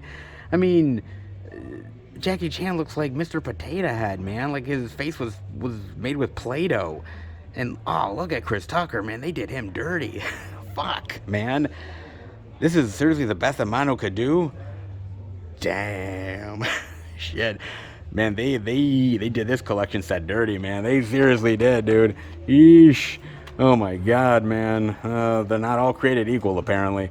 Jeez, Jurassic World set, which really, by the way, you don't really need because, hello, another movie's coming out. I got that Leprechaun franchise. Really, 1 through 3 is really all you need. Space, cheesy, kind of fun. The Hood ones, man, don't get me started. I mean, Saw love, Mission Impossible, again, we're getting more Mission Impossible love, doesn't really need it, kind of defeats the purpose. Friday the 13th love, definitely invest in some Friday the 13th love. This box set, or if you're lucky to get the Scream Factory set, definitely do that. Any Jason Love in the collection is definitely worthy Jason Love. Absolutely, man. Jaws, Kill Bill, Expendables, well, they are making another Expendables movie. Why? Well, your guess is as good as mine, man. That, of course, Taken. Yeah, they got some good stuff here. Classic monsters. Some well-worthy sets. Nothing really new, but, well, if you haven't picked up some of the old school stuff, definitely do it. Not bad deals for some good collection sets and for some old school media as well. Not half bad either, man. Not perfect, but this is the beast, and well, this year hasn't been perfect for him. But anything is better than nothing, and physical media love is always worth it, even at the beast. Hell, even Best Buy is calling it quits this week. They're waving the white flag. They're like, look, there's not much coming out this week, so there's no real need to really put anything major out. There'll be more to put out eventually, but this week, yeah, we're done. We are definitely done. Can't quite say I blame them. Best Buy definitely did their due diligence this year in a big bad way. They definitely did. Let's be fair, they truly did, man. Look, it wasn't always easy here at the Beast. Sometimes we had some real difficulties. There was a lot of bumps in the road, and sometimes it was flat out frustrating here, to be fair. I mean, this week notwithstanding, because but that being said, man, there were moments here of absolute brilliance. There was so much physical media to show off. It was an absolute bonanza. And other weeks where it was a goddamn dead zone. And movies that they should have had that they didn't. Steelbook love that they were floundering on. So what grade rating would I really give the Beast this year for physical media? I would probably give it somewhere like a C, C plus, average, middle of the road. I mean, like I said, they tried, and at the end of the day, I appreciate that. They didn't always succeed, but at least they gave it the old college try. Well, community college try, but still, that is something. Indeed it is, man. Frustrations, some achievements. Definitely a ways to go for the Beast. Let's hope next year is much more plentiful for the physical media love. Even on slow weeks, there's still something to show off. They still did their due diligence, but they definitely got a ways to go for that pure perfection that they used to have many, many years ago. Can they achieve it in the future? Only time will tell, but they definitely need to try just a little bit more. You know what I'm saying? Just a wee bit more. I know you guys definitely agree with me. Some days good, some days bad, but any physical media love is good physical media love, and we always have to promote that. Even when the stores frustrate us, we definitely have to at least love the fact that there's still physical media in the stores, and sometimes that can be a real challenge. It truly can. So give them a little bit of love, even when they fail. We have to at least support them in one way or another. We definitely do. Hope you guys understand it this week. Nothing really to show off, unfortunately. But, let's hope for better times ahead. In the meantime, how about we head home and finish the video? Wait right there, damn it. I know there hasn't been a lot of physical media at the end of 2021 here because, quite frankly, well, everybody's pooped the hell out, man. Ain't no one putting that stuff out. Only a little bit here, a little bit there. But I kind of realized something. I said, wait a minute. I haven't been to the Dollar Tree in a little bit. I haven't. And since it's the end of 2021, not much physical media to show off, I figure, well, if I'm going to do one last thing for 2021 for any physical media, well, maybe go to the Dollar Tree one last time for all the dollar deals? Well, perhaps.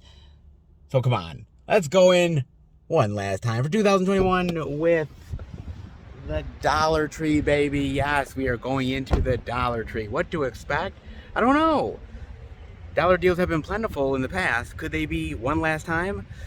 Let's hope 2021 ends with a bang with some good dollar deal love. Let's go in. Check it out. I may be late to the party, but I'm still coming. Damn right I am.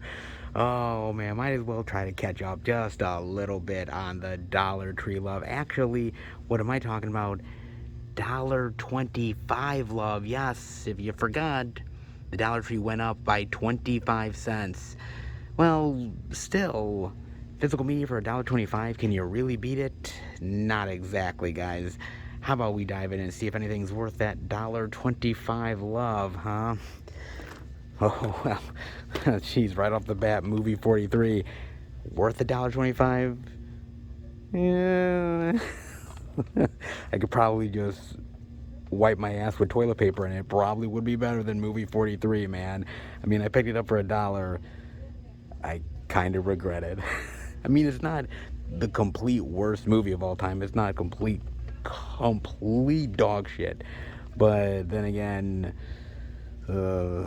maybe slightly above. Eh. God, the fact that they got all of these stars in one movie to do these ridiculous, out there, shitty skits is crazy to me, man. Damn. Man, what actors will do for a paycheck. Movie 43 is proof positive of that one, baby. Brick Mansions. I know we've seen this in a previous sale, but not a bad remake, but the original is much, much better, actually. Masterminds. Oh my god. Breakin' 2? Jesus, they actually have it? The passion, the power, the players. $1.25? I don't know, man. I mean, Breakin' 2 is not as good as the first Breakin' movie, which is so much better. Breakin' 2 is like a really big step down, man. The fact that they have this, man, that's crazy. Man, where the hell does the Dollar Tree find this stuff? Man, Breakin' 2. Jesus, man, that's crazy. Man, Mansions. Oh my god, speaking of finding old school classics, Vampire's Kiss. Oh man, Nicolas Cage. Oh, this is so good.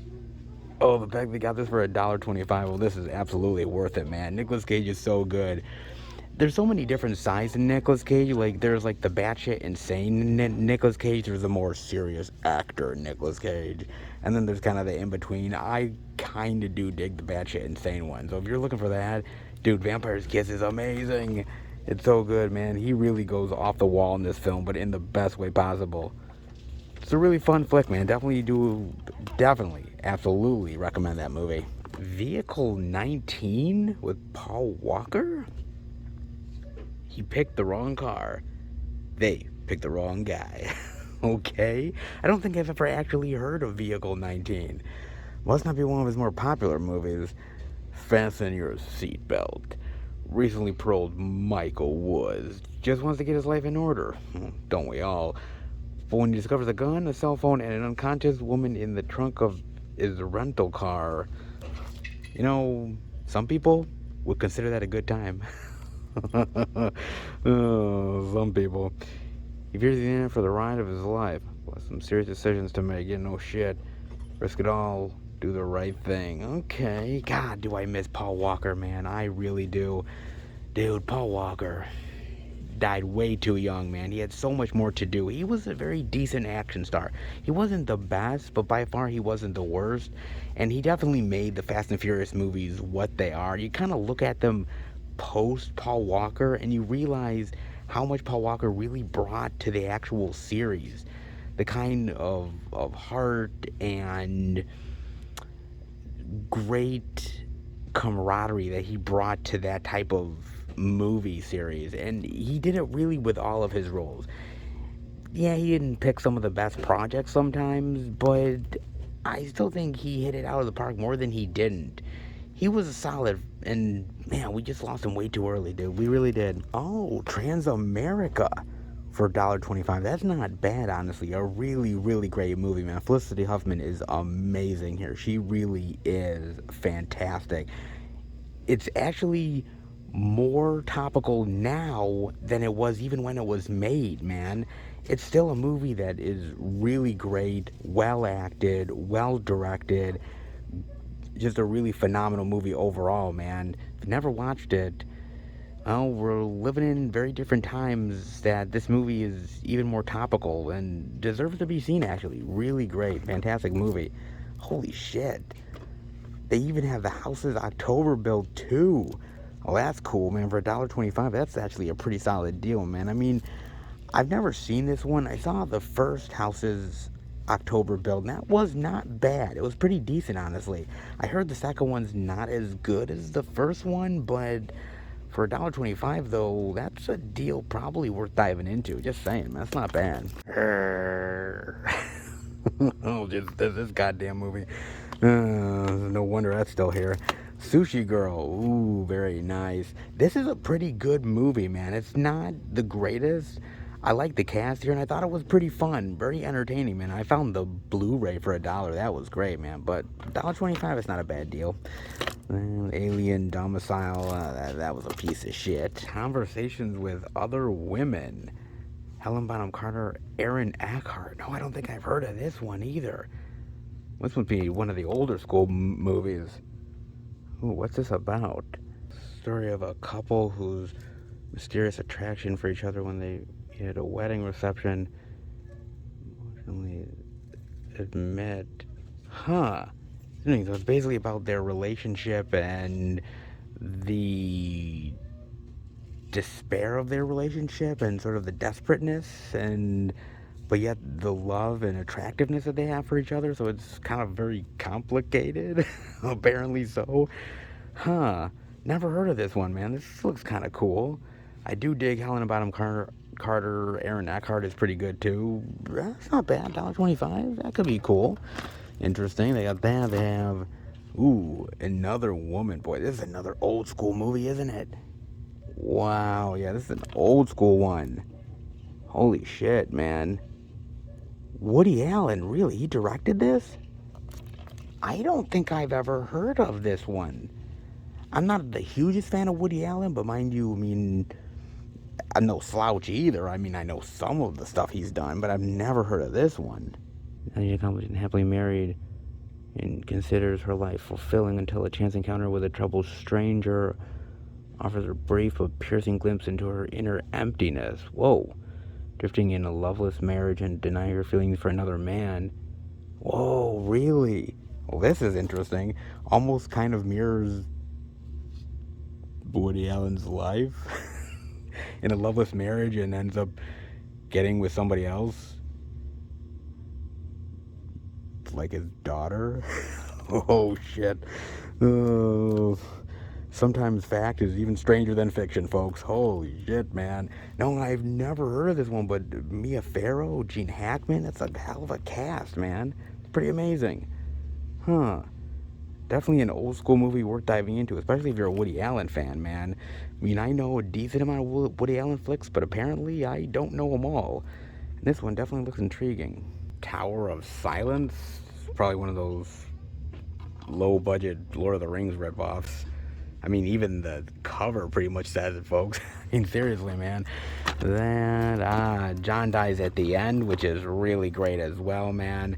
Mind you, I found this for Blu-ray for $1 here at the Dollar Tree, man. So, looked at it a little bit more. But $1.25, though, weird flick, but really good, man. Very entertaining. Love the hell out of that. The Death Star, I only wish it was about Star Wars. What is this?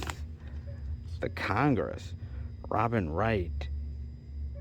Harvey Keitel, Paul Giamatti, Danny Houston, John Hamm. Damn. That is one hell of a cast. Holy shit. The hell is this about? More than 2 decades after catapulting to stardom with The Princess Bride, an aging actress. Oh my god. They're literally saying, well, you know, she used to be good. Used to be. Oh my god, seriously? Holy shit. So preserving her digital likeness for a future Hollywood, though a deal brokered by her loyal longtime agent and the head of Miramount Studios. Okay. Return, she receives healthy compensation so she can care for her ailing son, and her digitized character will stay forever young. 20 years later, under the creative vision of the studio's head animator, Rice Digital double rises to immortal stardom. With her contract expiring, she's invited to take part in the Congress convention as she makes her comeback. Wow, seriously. Oh my god. This movie is very telling. Holy shit. Probably something that will happen in the future, because I remember, I think it was on the Matrix sequels, where they were going to get, I think it was Jet Li or something like that. They were going to get him to do the role, I think, a Seraph or something, right? Like the Oracle's protector. And they were going to get him to do it. And they said, oh, well, we need to digitize your entire body. And he said, oh, why do you have to do that? Well, you know, for the CGI purposes and everything, but so we can copy all of your moves that you have, and we can use them in the film. And oh, by the way, when we digitize you, when we have it all uploaded in the computer, we now own your digital rights to do with whatever we choose. And so he had no say in the matter. He literally would digitize himself, and all of the moves that he created over the years and everything about him would just be in a computer to be used at any time when somebody pleases. And honestly, he was like, fuck that, man. I ain't doing that shit. And honestly, there's a lot of people out there that have become digitized and are in movies. I mean, look at Rogue One. I mean, Rogue One is a perfect example of that shit, man. I mean, how else would they have done that stuff? I mean, I think in the future, that's going to be the way that we get a lot of these old actors back again in movies. Whether it's Humphrey Bogart or anybody else for that matter, once you digitize yourself, once you put that into the system, it's there for life. It's not like it goes away. Man, that is some telling shit, man. This movie is probably really eerie and probably way more fact than fiction. Man, I don't know how the movie is itself, but just the premise alone, and that's some scary shit, man. Damn. Great cast, but this could definitely become the future of cinema. Just saying. Stockholm, which is a really, really great movie, definitely worth $1.25. Posse, Mario Van Peebles, Stephen Baldwin, and Billy Zane. Oh my god, look. The untold story of the Wild West. Man, if Stephen Baldwin was in the Wild West, man, I think I'd keep my ass away. Holy fuck, man. It's kind of a cool cover, but it's trying to go for that kind of like unforgiven badassness. But bro, you ain't Clint Eastwood, man. You definitely are not. I mean, I love Mario Van Peebles in the past. I've loved Lee Zane in the past, Stephen Baldwin, but nowadays, not so much, man. Probably an okay Western flick, but probably cheesy and very predictable. Not like the old school shit, just saying, man. I also got Feast of Love with Morgan Freeman, Greg Kinnear, and Radha Mitchell. Probably one of those standard romantic comedy flicks. Probably. I mean, if it's got Greg Kinnear, most likely. But Morgan Freeman. Is it really true that Morgan Freeman in a movie can basically save an otherwise mundane film? I love you, Morgan. I do, man. But even though you played God, you're not God. Okay, just saying, man. Immunity, Gate of the Ghost. Oh, Vicky Cristina Barcelona. Now, this is Woody Allen that I definitely know of, and this is some really great Woody Allen love, man. Great movie. The chemistry between the actors is on fire. Love this flick. Very, very good flick, man. Well, who doesn't love a little crazy, wild, drunken adventures, huh? Sure, why the hell not? I mean, I know nothing about it, guys. I mean, I'm a good old boy. Can you really believe that? I don't know whether you fully can, but let's hope you do, because I'm sticking to that story, damn it. I definitely am. It's not a bad movie, 21 and over. It's okay. It's not as good as The Hangover and a couple of the other ones that came out a while ago, but it has its moments. Not too bad, though. Then they also have, Chila Angels. Oh man, what a terrible, terrible Charlie Angels ripoff. They try, but can you really beat Lucy Liu, Drew Barrymore, and Cameron Diaz? I don't think so. And who doesn't love a little Ben Affleck goodness as well, man? Not bad. I mean, it's a decent, alright, average gangster flick. It doesn't light the world on fire, but it's not terrible either. But it's not as good as The Town, which is another one that Ben Affleck directed. I do appreciate him as a director. Sometimes I wish, like, dude, you don't actually have to star in all of your shit. You know what I mean? But I do appreciate him more as an actor now than I did years ago. He kind of was a very flashy Hollywood blockbuster guy, and now he's doing some really unique projects. Not everything hits it out of the park, but this is not half bad, actually. Hey, don't fuck with a guy looking for heads. Oh, man. Oh, 8 Heads in a Duffel Bag. This is such a great movie, man. This is so worth $1.25, man. Joe Pesci is awesome here. He really doesn't do a lot of comedies, but he's a funny guy even in the dramatic work that he does. And when he's in a comedy, I think he kills it. Movies like this or Gone Fishing, he's even really funny in the Lethal Weapon flicks. He's actually a pretty funny guy. He's kind of terrifying in the mob stuff he does, but he has a really good sense of humor, man. And Eight Heads in a Duffel Bag is so underrated, man. So good. He's great in this. David Spade is great in this. Diane Cannon is awesome here as well. So good, man. So underrated. Oh, so great. Love that flick. Ooh, we also have Richard the Third. Huh. What is worth dying for is worth killing for. Oh, you're damn right it is. Oh, man, look at this. Ian McKellen, Annette Bening, Jim Broadbent, Nigel Hawthorne, Kristen Scott Thomas, Maggie Smith, Robert Downey Jr. What? Holy shit, I've never heard of this movie.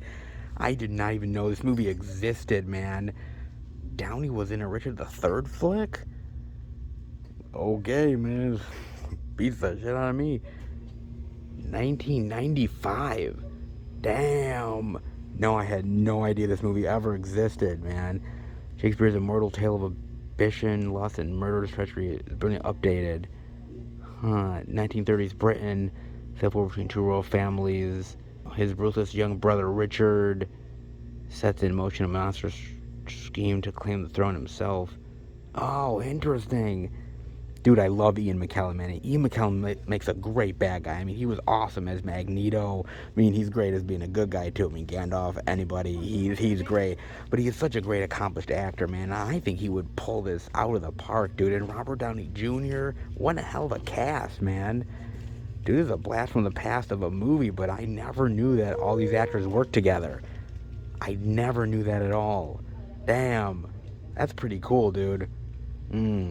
That might be worth watching, actually. For $1.25 with all these actors, it's gotta be good, man. It's gotta be. Dun dun dun dun. Dun dun dun dun. Dun dun dun dun dun dun dun dun dun dun dun dun dun dun. Copying Beethoven. Oh man, with Ed Harris and Diane Kruger, I didn't even know they actually made a Beethoven biopic. That's interesting. With Ed Harris's Beethoven, huh? Well, gotta admit, it's actually a pretty good way. It actually almost makes me believe that Ed Harris once had hair. Oh man. His performance of Beethoven is pure raw music. When young Anna Holz, a Vietnamese music student, is asked to transcribe scoring notes for the great Ludwig von Beethoven, she eagerly accepts despite warnings about his volatile behavior. Oh, part maestro, part mentor, and part madman. Oh, yeah. Oh, that's really cool, man. Interesting. A Beethoven sort of biopic, or even like slightly a dramatic horror flick in some ways, maybe. I don't really know much about Beethoven other than the music. I mean, I've never really studied the guy or know really any history about him. Then again, that type of music is not really my bag, baby. Is not really.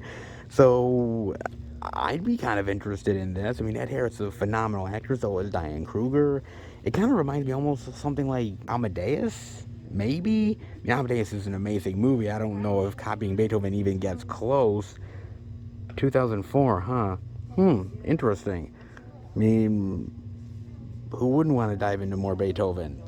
Yeah, I'm totally digging that. $1.25?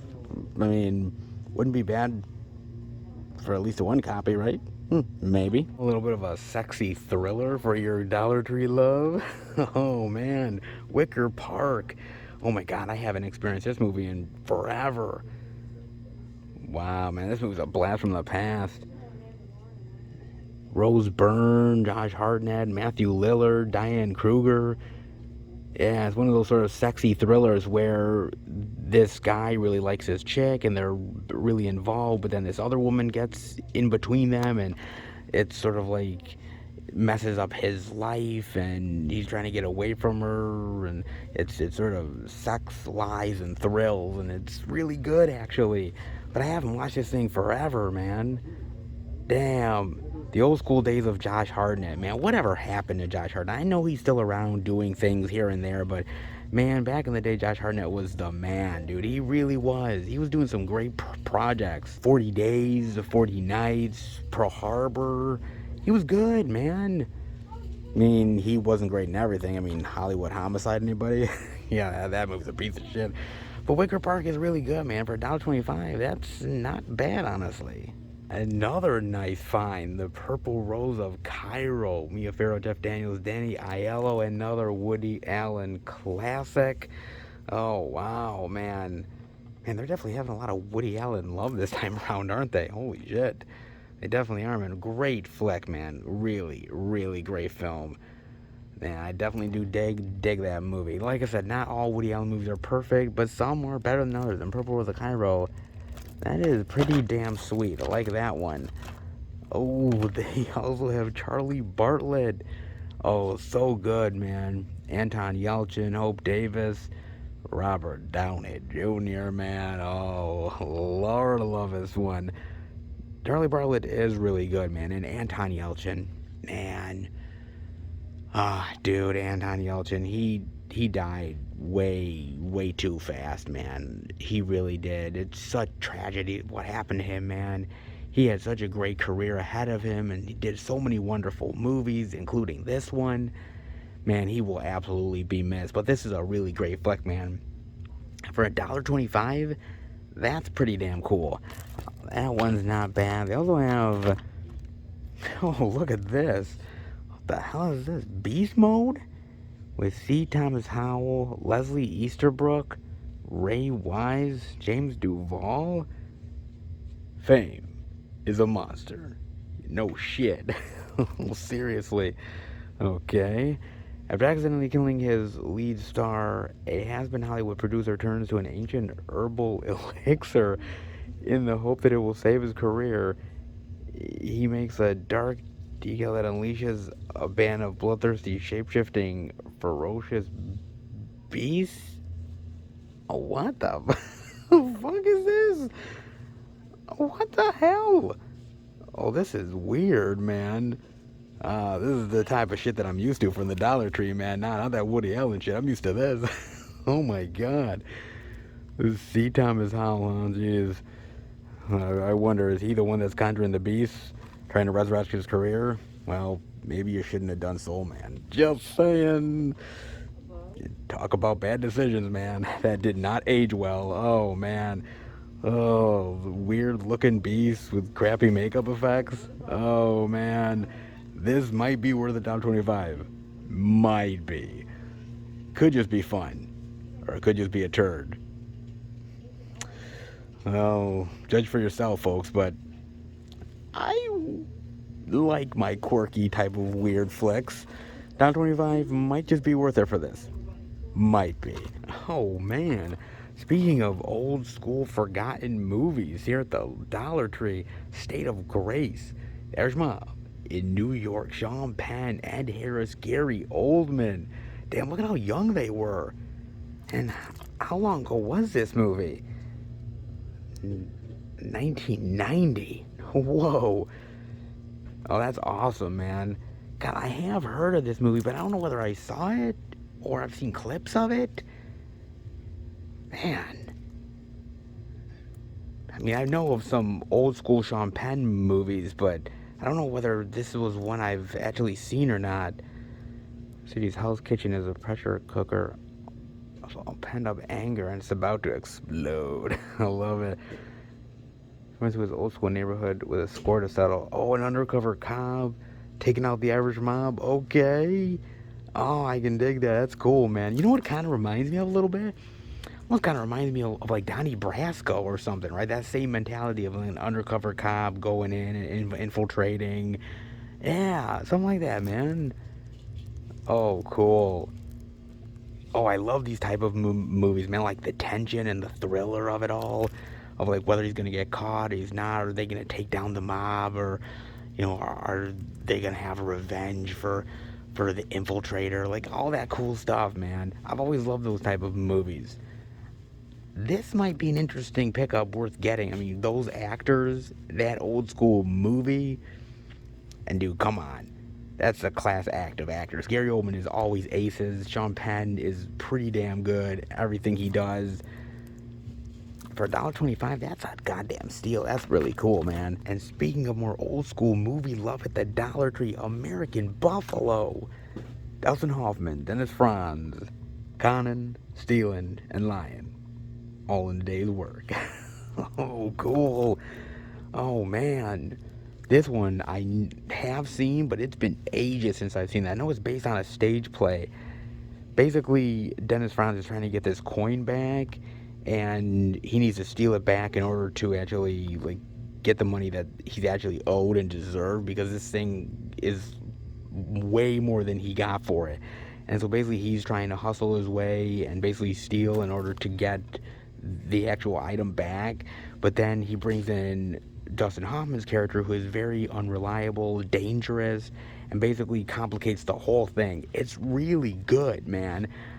Dustin Hoffman is fucking amazing here, but so is Dennis Franz. Dennis Franz, it's so interesting because he doesn't get a lot of love when you think of him as an actor, right? Because he was great in NYPD Blue. He was fucking phenomenal in it. But you don't really remember him much outside of that. But he's done some really good roles, man. And American Buffalo is one of them. So good. Really, really fantastic, man. You gotta check that one out. American Buffalo is aces. That is really phenomenal, man. I love that one. They also have Mal Flanders, another old school one, but this one I definitely don't know about. Robin Wright, Morgan Freeman, Stockard Channing. No kidding, huh? Jeez, look at Morgan Freeman, man. That's an old school love. Look at that. And that's when he had like a full head of hair. Oh my God. Wright portrays Mal, a spirited, headstrong woman whose unfortunate social position leaves her in the most dire of circumstances. Famished and without shelter, Mal is forced to use her beauty as a means for living. Well, she ain't the only one to do it, and she certainly ain't the last. First as a prostitute and then as a model for an artist who helps change her for the better. But are far from over as the unthinkable occurs, effectively shattering her newfound happiness. That is interesting. Old school, like, 18th century love drama. Sure, why the hell not, dude? I have a feeling there's probably a reason why this has not been remembered very well. It might be a good movie, all things considered. I mean, hello, folks. It does have Morgan Freeman in it, okay? And some really good actors. Robin Wright's great. Stockard Channing's really good. I don't know. I'm not too much into these love drama, old school century movies. I mean, I kind of like Shakespeare in Love. That's pretty good, but that's kind of an exception. I don't know. I mean, it does have Morgan Freeman in it, and at least from the cover, he comes off as one suave and smooth motherfucker. But then again, this is Morgan Freeman. He's always a suave, smooth motherfucker, and with the voice of God, too. Any woman would fall for him, prostitute or no. Hell, I probably would too. To be fair, I'm not sure about the movie. It might be good. Might. Well, who'da thunk? More old school love? Jeez, with Stanley and Iris. Jane Fonda, Robert De Niro. This one I don't think I've ever heard of. Two ordinary people, one extraordinary love story. Robert De Niro and Jane Fonda in a love story. Things I never thought I'd see. Okay. He's a shy, illiterate, short-order cook who's never taken a chance at love. She's a newly widowed factory worker who vowed to never love again. But as their friendship slowly blossoms, love is definitely in the air. His strong yet gentle kindness helps mend her broken heart. So it's them sort of becoming an item, loving, and sort of the drama and the complications of that. Okay. Interesting. Man, do I really love Robert De Niro, man. That guy, if you really think about it, yes, he sort of stumbled as an actor a time or two. I mean, Rocky and Bullwinkle and anybody. Yeah, and he's done a few other ones that ain't so hot. But he's a really great actor. He can do drama. He can do even an action film like Ronin, which is so fucking amazing. Hell, he can even do love stories. He's that phenomenal of an actor. Jane Fonda, well, I'm kind of an okay fan of Jane Fonda's. Like, I love her in 9 to 5, which is awesome, and there's a couple other ones that I love her, and I'm not a huge fan of hers, but it would be kind of interesting to watch this. I've never seen it before. I do like a good love story. I am kind of a schmaltz for that stuff. This does look kind of cool and interesting. Two people who never thought they'd love again or ever, and actually finding each other. It's probably a very heartwarming, heartfelt movie. Robert De Niro loving Jane Fonda. Well, cross off the bucket list of movies I thought I'd never see. Okay, fair enough, man. Oh, they even got a few Blu-rays here as well. Most of the same stuff we've been seeing in previous sales, though. Doesn't look like anything new or different. The Gods, Coalition, Bang Bang Club, Jack Hunter. Oh, I could be wrong, because we got Terminal on Blu-ray. Revenge never looks so good. Looks like Margot Robbie. Oh, I'm loving Revenge, baby. Oh, indeed I am. Simon Pegg and Mike Myers. Oh, man. I've seen this movie. It's not bad, actually. It's pretty good. It's basically about two assassins who are looking for this target in order to kill. And it's basically this night of murder and consequences and revenge. And it's pretty good, actually. It's not a bad movie. I like the twists and turns in it. I like the acting. I think Margot Robbie's great here. Simon Pegg is pretty good. It's a nice little thrilling murder mystery yarn a little bit. Not bad. Even Mike Myers is really good here, too. I remember when I watched this movie, and I was like, oh, man, dude, I miss Mike Myers. I really do. It's movies like this where I'm like, he's good in this supporting role, the small role that he has, but I'm like, oh, I love Mike Myers. When he has a really good role, like a solid supporting role, like what he was in like 54 or something like that, like that's really cool. Like those are moments where I'm like, dude, Mike Myers can really shine. Sometimes he can overdo it, like The Love Guru. Anybody? Ooh, yeah, not good, man. But man, I do miss Mike Myers. But solid cast, solid plot, some good twists and turns. Not bad, actually. On Blu-ray for $1.25, that is pretty damn solid, man. That's not bad. They also have a Blu-ray of Ride with Bella Thorne. Some rides should never be shared. Well, words to live by, folks. Oh, this ride could be their last. Oh, man. Struggling actor by day, Jesse T. Usher from, oh, I forgot he was in Independence Day Regurgence. Oh, man. I'm so sorry, bro. Jesus. Pays his bills by driving people around Los Angeles for ride-sharing service. Well, that would happen if you were in Independence Day sequel. His night starts out like any other, but he can't believe his luck when he picks up the beautiful Jessica Bella Thorne, and they immediately hit it off. His next fear, the fast-talking Bruno, convinces him to go back and what they're doing for a wild night. Oh, a gun and twist and turns and spiraling out of control. Okay. You know what this kind of reminds me of? Just a little bit. It reminds me of kind of like something like Collateral. Right? Kind of like Collateral meets Saw or some shit. Yeah, but just with Bella Thorne. Okay.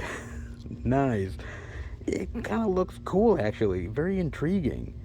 Not bad. I mean, Bella Thorne, take her or leave her. Sometimes I really like Bella Thorne, but sometimes the project she picks is real shit. And then sometimes she directs a porn. I mean, okay. But Bella Thorne is one odd actress, man. Sometimes she picks really good projects, and other times sort of really baffles me, man. This kind of looks kind of interesting. I might definitely be into something like this. And on the middle tier, a lot more movies we're checking out, man. I mean, it actually looks like some of them are most of the same stuff we've seen before in previous sales. I mean, they do have some new stuff like Angel. She knows you're scared. Oh, does she now? Oh, my lord, man. Jeez, what is this? Soon they realize the horrifying truth that Raven Rock is not as abandoned as they thought, realizing a mysterious figure named Angel still haunts the town. You don't have to worry about Bigfoot. Oh, you have to worry about Angel. Oh, and you are one ugly motherfucker. Oh, jeez. Oh man, more B movie Dollar Tree goodness. Sure, whatever, man. Have that. They also have Paranoia. Oh, deception is power. I saw this in the movie theater, man. Liam Hemsworth, Gary Oldman, Amber Heard, Harrison Ford. Oh man, even a pawn can change the game. Yeah, right. Oh man, if you remember this movie, this was that movie where like Harrison Ford was really angry and yelling most of the time. Then again, Harrison Ford is always angry and he's always yelling all the damn time. So seriously, what's new, folks? I think he had said something to Gary Oldman. He was screaming at him like, "I'll step on your neck." He was literally yelling. I'm like, man, calm down, chill out, man. Take a chill pill, or install a pacemaker, whatever, man. Shit. I don't know. The movie was okay. It's basically about two tech giant moguls, and Liam Hemsworth is in between the two, and they're deceiving him, and he's deceiving them, and he loves Amber Heard, and he's having sex with her, but she's playing him as well, and it's all one sort of deceptive scheme after another. Yada frickin' yada. Sex, lies, more sex. Sure, I've seen it once, you've seen it all, man. I don't know. It's an alright movie. It's nothing great. It's nothing to write home about. I mean, you get a lot of great actors, and it just turns out average at best sometimes. I mean, then again, when you have Liam Hemsworth as your lead actor, yeah, that is a problem. Look, I like Hemsworth. Chris Hemsworth. Liam Hemsworth, yeah, he's sort of the dime store Hemsworth. Let's be real, folks. He really is, man. And you've got that. You've also got Under Fire. Oh, you do have The Raven. Oh, that is cool. To see some little John Cusack love here at the Dollar Tree. Not bad, man. This is not a bad movie, all things considered. It's sort of like a murder mystery flick. Basically, he's playing Edgar Allan Poe. And Edgar Allan Poe, towards the end of his life, where he was very pathetic and not many people were taking him seriously, and there's this murders that are going on around him that is based off of his stories, and he's basically playing detective to try to catch the killer. It's not a bad movie. John Cusack is pretty decent as Edgar Allan Poe, but it almost sort of reminded me of From Hell, that movie that Johnny Depp did. It kind of reminded me of that, and I like that movie a little bit better. It's alright, but nothing exactly to write home about. It's pretty good. I mean, they also have, I'm noticing, The November Man. Oh, that's so cool to have this, because this is a really good action flick by Pierce Brosnan. So good, man. A spy is never out of the game. You're damn right he's not, man. Oh, this is really good, dude. Pierce is awesome here. He really is. You know, Pierce will always be known as Bond, or one of the Bonds, of course. He was great, kick-ass, but he's done a lot of really great stuff post-Bond. Not everything, but some stuff is really amazing, like November Man. You kind of think of an aging Pierce Brosnan playing an action hero, getting the chicks, kind of lame, but November Man really proves that you can do it well if given the right script, and this is pretty damn solid, man, and not bad at all. That's pretty good, actually. Damn, kind of cool that they have that. That is pretty nice. I'm also noticing more old school love with Radio Days. Mia Farrow, this is Woody Allen, right? Yeah, another Woody Allen flick. Oh my god, man. Jeez, if you're looking for Woody Allen love, come here. Jeez, they've got quite a few of them. Whoa, I don't know if I've actually ever seen this one, though. Young Boy's comical memories with zany stories from the golden age of radio to create a delightful tapestry of heartwarming, hilarious vignettes gripped by wild radio stories about bloody wars and beautiful celebrities. 10-year-old Joel Needleman longs for adventure and dreams of the day he'll see enemy spies, German subs, or even his sexy grade school teacher wearing a smile and little else. What the fuck? Seriously? Man, Woody Allen, he's a good director. He's directed some amazing films, but also he directs some sort of weird flicks at times, man. I've never heard of Radio Days. The days of radio may finally fade, but the magic of Joe's memories will always endure when he's thinking of his grade school teacher wearing nothing. What the hell? I don't know, man. I've never heard about this one. Mia Farrow used to be in a lot of Woody Allen flicks, and then, well, I'm definitely not gonna go there, folks. All I'm saying, you can look it up if you don't know the history, but it's some wild shit, man. Oh, it definitely is, man. Jeez. They've got that. They've also got Lions for Lambs as well, man. Redford, Streep, Cruise. I remember when this came out, man. This movie flopped. And it flopped big time. It's all right. Basically, it's about the war and different elements of the war, the political side, and so on and so forth. It's not bad, but kind of a mundane movie. Good cast, but yeah, it didn't quite light the world on fire, though. And speaking of finding some unique horror out there, Oculus, baby. Oh, yes. God damn, man. I watched this in the movie theater. I haven't really ever thought about it since, to be honest with you. Chills you to the bone. Oh, indeed it does, man. I believe it's directed by good old Mike Flanagan. Yes, Mr. Netflix horror himself, man. Ah, dude. Basically, it's about these siblings that go into this house and they find this mirror, but it's like an evil mirror, and it sort of possesses you and messes with time and your perception of things, and sort of turns you against each other. What an interesting movie, man. I gotta rewatch it because when I watched it the first time, I was kind of confused and I didn't really like where everything went, but I always wanted to re-give it a chance, but I never got a chance to re-watch it. This might be worth it for $1.25. It definitely might be, man. It definitely reminds me of, there's a movie in the 90s called Mirror Mirror, which was really good, man. That's a great flick. Kind of definitely reminded me of Mirror Mirror. Of course, I like Mirror Mirror more, but I like the idea of an evil mirror that you look into and is basically almost manipulating you and messing with you, even though you think that it's just a simple mirror itself. It's so fantastic to me, man. I do like the concept. Sometimes done better than others, but God, I gotta rewatch this, man. For $1.25, that's a great deal, man. And even more horror goodness with House at the End of the Street. Fear thy neighbor. Hell, I always do. Oh, man. This was an okay little horror thriller. It wasn't really perfect. It was kind of predictable and corny, especially towards the end. You saw that shit coming a mile away, man. If you've seen a lot of horror flicks, you know where this is heading, man. This guy that's obsessed with this girl, and yeah, it pretty much spins from there, man. Not bad. Okay performances. Not the best Jennifer Lawrence movie, but she does get terrorized. So if you're looking for that, this is your jam, man. House at the End of the Street, yeah, it's no Last House on the Left. It definitely is not, man. All right, could have been way better, though.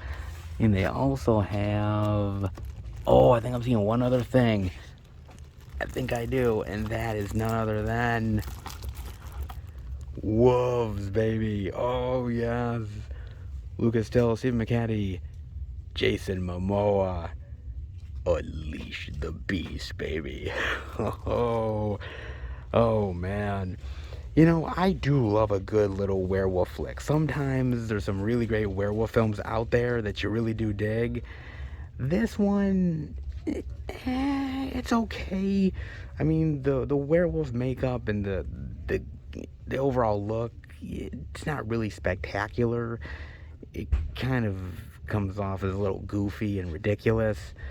A little over the top, maybe. It's basically about this guy that comes into this community of wolves and sort of liking this chick, but yet she's betrothed to this other guy, Jason Momoa, and it's like the alpha versus the alpha, and wolves going against one another. It's all right. I was hoping it would be a bit better, a little bit more gruesome, a little more action-packed, a little bit of a letdown, but Jason Momoa is a badass wolf. Sounds pretty cool, but turned out to be, oh, honestly, kind of lame. Not the best werewolf flick of all time, but by all means, it's definitely not the worst. Put it that way, man. For $1.25, yeah, I've seen worse. I definitely have, man. Oh, that's interesting, man. God, there is so much really great stuff here. Some old school stuff, some new school stuff, some weird cheapo titles, but then again, it's a Dollar Tree, and they definitely supply a lot of variety. That's for damn sure. Glad I came in to check it all out. Not bad at all. Now that was one hell of a great surprise, guys. I mean, why didn't you guys tell me that there was some really good stuff at the Dollar Tree? I mean, usually I go to the Dollar Tree and a lot of times it's these weird, ridiculous movies and over-the-top cheese. But this time there was a lot of old school, unknown classics out there. And I'm like, who'da thunk it, man? Seriously.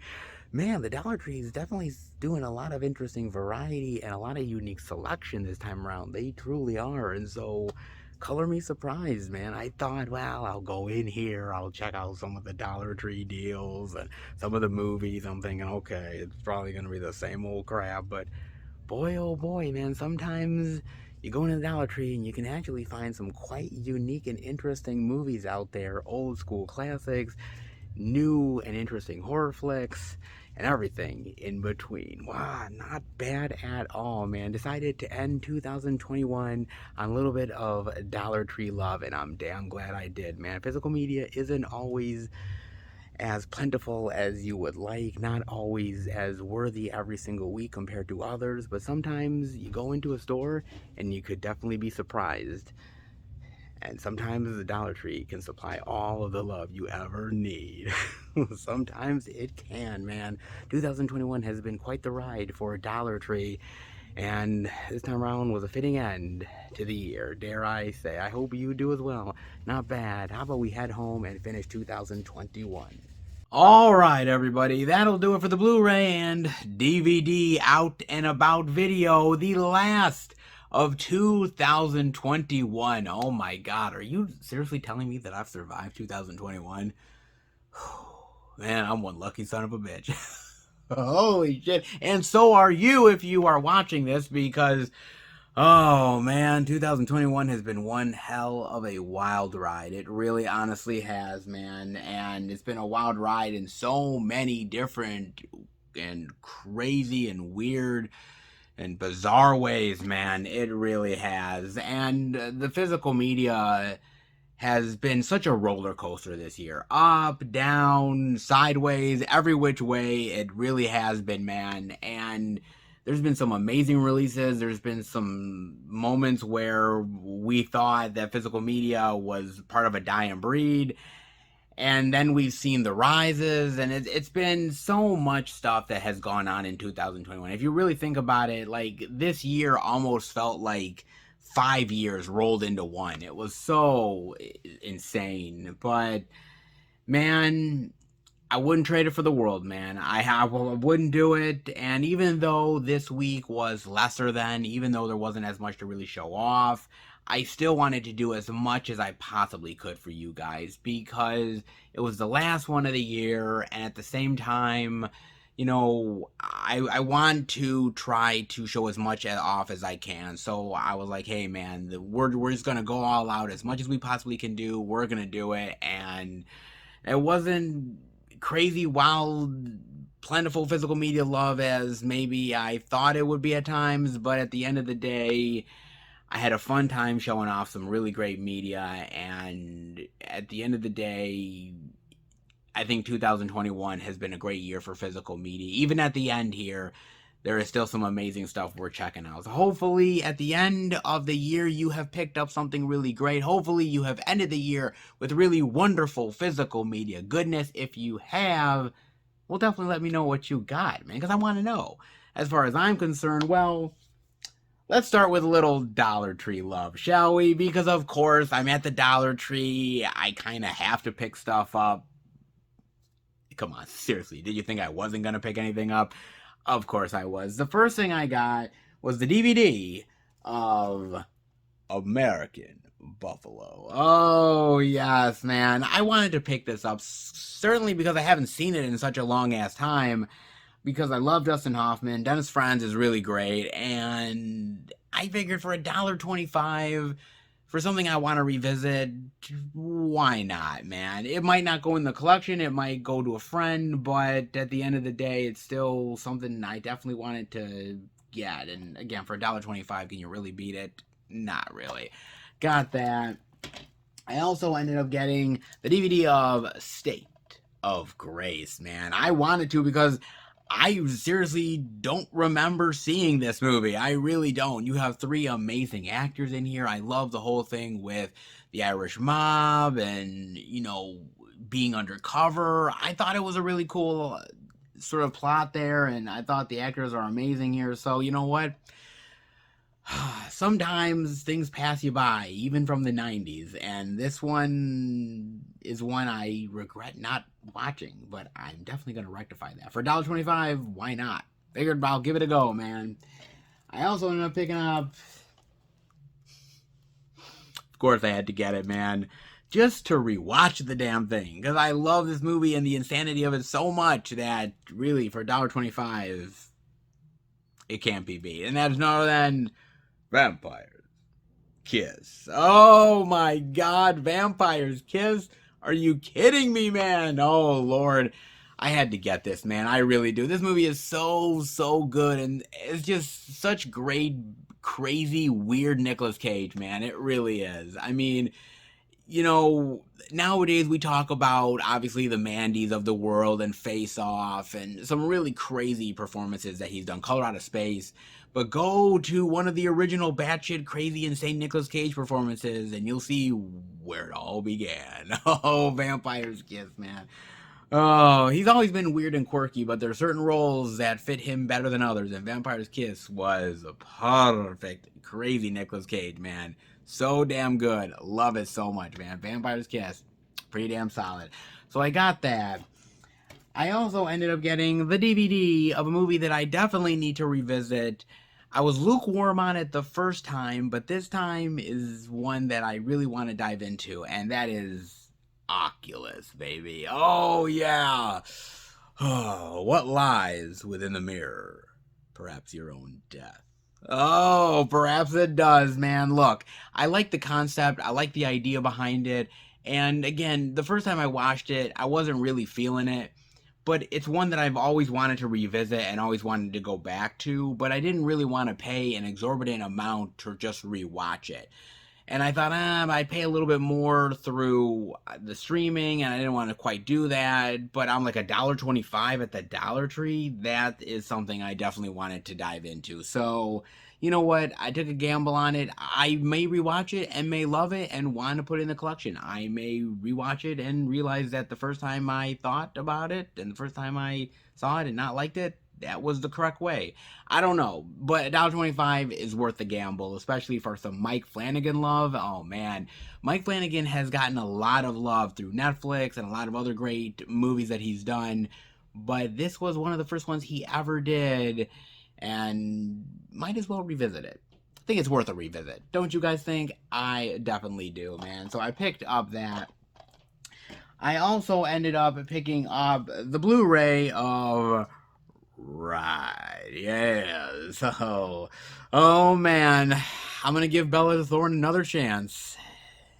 She's hot, she's sexy. Can't quite say she makes all the best decisions, but I'm gonna give it a go again, man. It looks fun. It looks like a crazy, twisted journey of a movie. Definitely reminds me of a Collateral or a Saw, sort of combining the two together for a twisted game of people being captive by this sick individual. It's an interesting movie that I'm definitely wanting to dive into, and the Blu-ray for $1.25, even if I don't like it, it's worth the gamble to at least try. Don't let me down, Bella. Please. Please don't let me down. We'll see how it goes, man, but I definitely want a little Blu-ray love with Bella.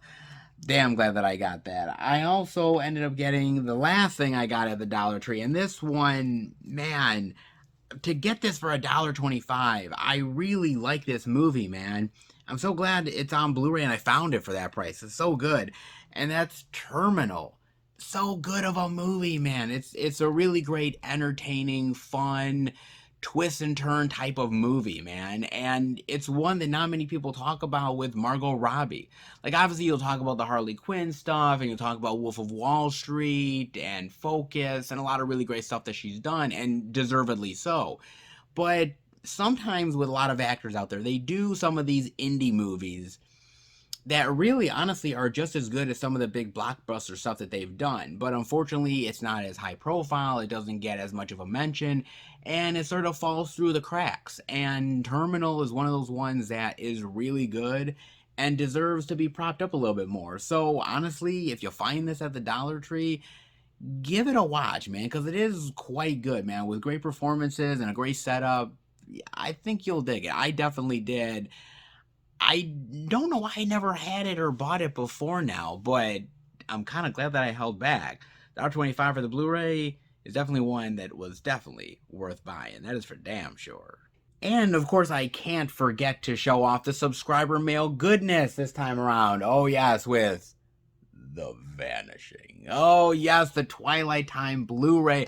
I didn't even know that it existed, that Twilight Time actually put this out, man. So I am so grateful, and thank you for my subscriber to actually send this my way, man. I mean, I love the movie. It's a fantastic remake with great performances, such a haunting scenario of how far you would go to really find out what happened to your loved one. And man, oh, it is so chilling, and it is really on the edge of your seat, and I so love this movie so much, man. I never thought that I'd actually own it, so to have this really warms my heart. Thank you from the bottom of my heart, truly. It means a lot to me, man. To have another Twilight Time in the collection is really awesome, but to have this movie, which I really love and haven't revisited in a long time, I am very, very thankful. Really. I am beyond words, man. Thank you, truly. And thank you to everybody who has sent stuff my way in 2021. And let's hope that 2022 is plentiful for the subscriber mail goodness. But this is a really great way to end the subscriber mail goodness for 2021. So good, man. Oh, thank you. It's amazing. Thank you so much, man. Really, really fantastic. Oh, but that is not all, because there is more stuff that I got in the mail, actually. Well, I bought it, of course. And the next thing that I got is none other than the Blu-ray digital of Zone 414 with, oh, my man, Guy Pearce.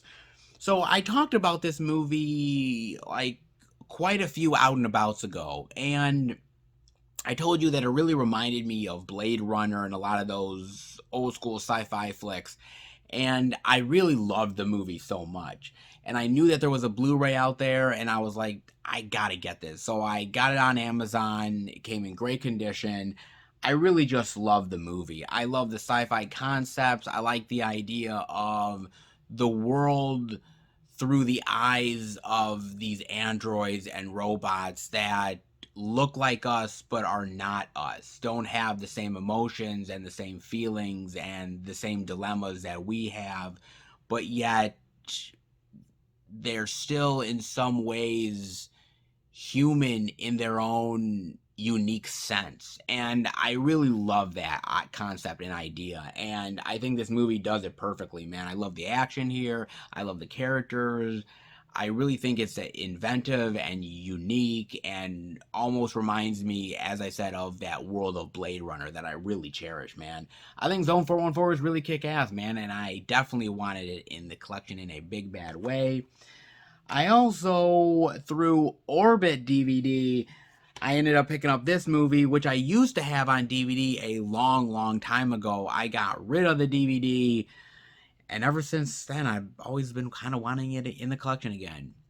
And with the new release, it's finally able to come back. And that is none other than Evolution. Oh, yes. Oh, my God, Evolution. So good.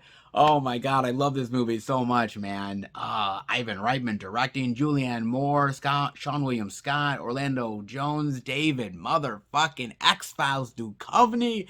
Oh, man, this is a fun movie, man. This really is. And I just love this movie because it's quirky, it's funny, it's got some really great, charming characters and some weird alien situations. And I've always appreciated it, man. It's wild, it's bizarre, but I really love it for so many reasons. The acting alone, but the idea that the actors sort of take a piss out of themselves. Like, you think about David Duchovny. I think around this time, he was still doing X-Files, if I'm not mistaken, or close to being done with it.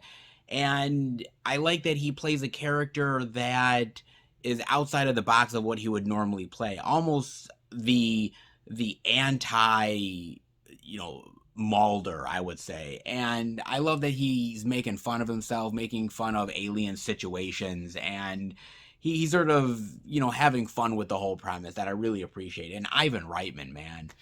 Ivan Reitman, I mean, just the Ghostbusters films alone, which are fantastic and amazing, but he's done so much wonderful movies, and you really gotta add Evolution to this. It's just hilarious. It's so good, man. And they just don't make them like Evolution anymore. They really don't, man. It's got some raunchy humor, it's got some funny characters, it's got some cool alien designs. I'm a sucker for that shit. So I definitely do love Evolution, man. And I wanted it back in the collection. And when Paramount released a statement that they were going to put this out, I knew I had to get it, man. I so knew I did.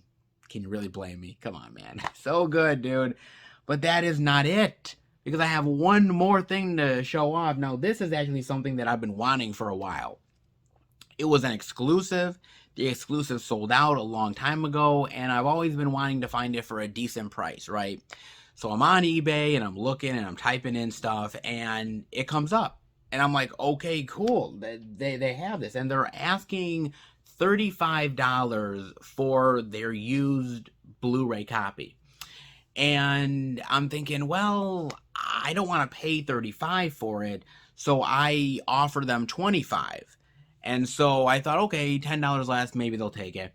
And they ended up coming back to me, well, not 25, but if you'll do 28, sort of halfway, then we can do this. And I'm like, $28 for an out-of-print edition of this movie? Oh, yes. And with the slipcover in very tasty condition. Oh, I was going to take that deal in a big bad way. And that is none other than The Unseen. Yes. Actually, it came in this really great plastic protective case, which is really amazing, man. But Unseen, oh, yes, baby. So good. I'll kind of take it out and show you guys, but this is one that I've been wanting for a while, man. And again, it came in great condition. The pictures looked amazing. And on top of that, I was like, okay, out of print for $28. That's a solid deal, man. Look at that. So good, man. So good as well. Awesome. And on the inside, the great artwork as well. So good, baby. So good indeed. I mean, basically, it's like a lot of films that came out during that time, right? These girls, they are going to this festival. They can't get into the place that they booked, so this kind person ends up offering them, to basically stay at their place. Well, that's not as easy as it may seem, because there's something in the farmhouse. There's something that's stalking and lurking and attacking them, and they need to survive. I mean, I love this movie, man. It is crazy, it's wild, it's insane. Cheesy, yes, but I definitely do dig it. I mean, it's got a great cast in here. I love the fact that Stephen Furst is in here from Animal House and Midnight Madness. He's awesome here. You also have it written by Kim Henkel, who ended up writing the Texas Chainsaw Massacre. It's directed by Danny Steinem, who directed Savage Streets and, of course, Friday the 13th Part 5. It is so good, and when it was an exclusive from Scorpion releasing, I must have missed out on it, or it really passed me by at that moment, and I've been wanting it for years now, and everybody had the price hiked so high. I mean, you gotta remember that when something goes out of print by any of these boutique label studios, suddenly on eBay the prices rise like a motherfucker, so high and so incredibly insane. And so I was like, God, I didn't want to pay those prices. So I've always kept on checking, every few weeks to a month to see, and finally the sweet spot hit, and it's so good, man. The disc is in perfect condition. The slipcover is fantastic. Oh, man, it was a dream scenario to pay $28 for this edition. a movie that is very much out of print. This edition is, and so I definitely wanted it. There's so many great special features on here. It's not the most perfect horror movie in the world. It's a little quirky, maybe a little too cheesy, but do I really care, guys? I mean, seriously, I really don't give a shit. I love these type of movies, man. And to finally get one of the bucket list titles that I've been wanting for a while, damn glad to finally do it, guys. It's interesting to do a bucket list title, an out of print bucket list title for the final one of 2021.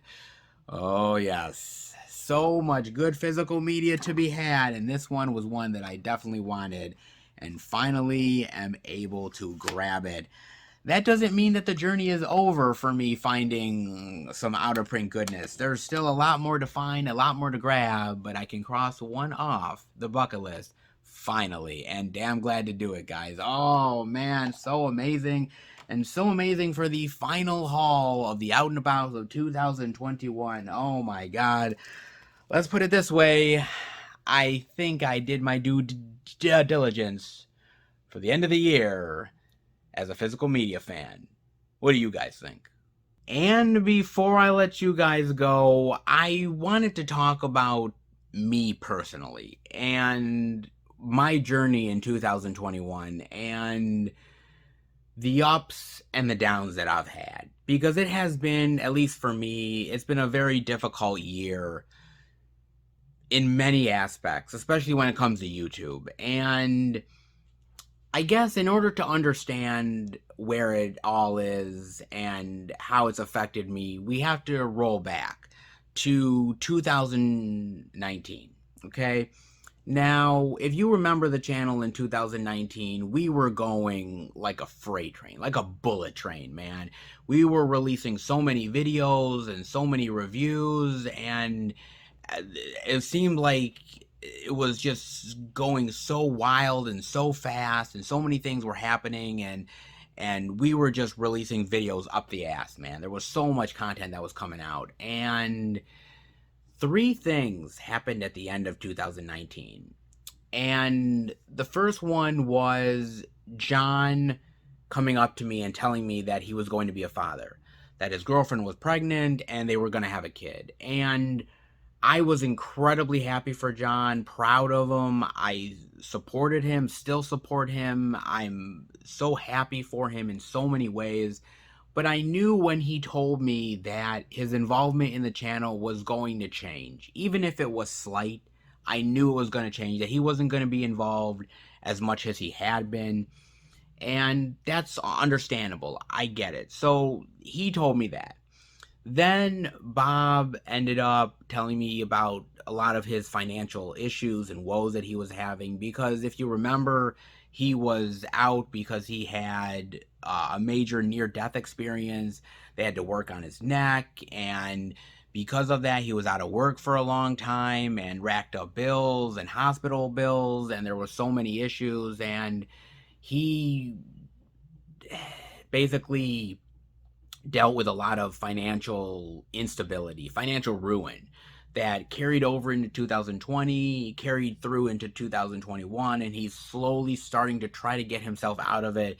And maybe in 2022, he might just be able to finally do it. But, you know, God willing, we'll see what happens with that, guys. But he told me that, and I knew that his involvement was going to change in a big, bad way. Then you also had Nick. And Nick ended up basically at the end of 2019, he told me that he was so burnt out from the channel and so burnt out from doing the skits and the reviews that he was done. He was out. He was like, look, this has been fun, but I'm so tired and exhausted, and we've been going like crazy that I'm done. And so he said, maybe I'll do another review or so, but I'm out.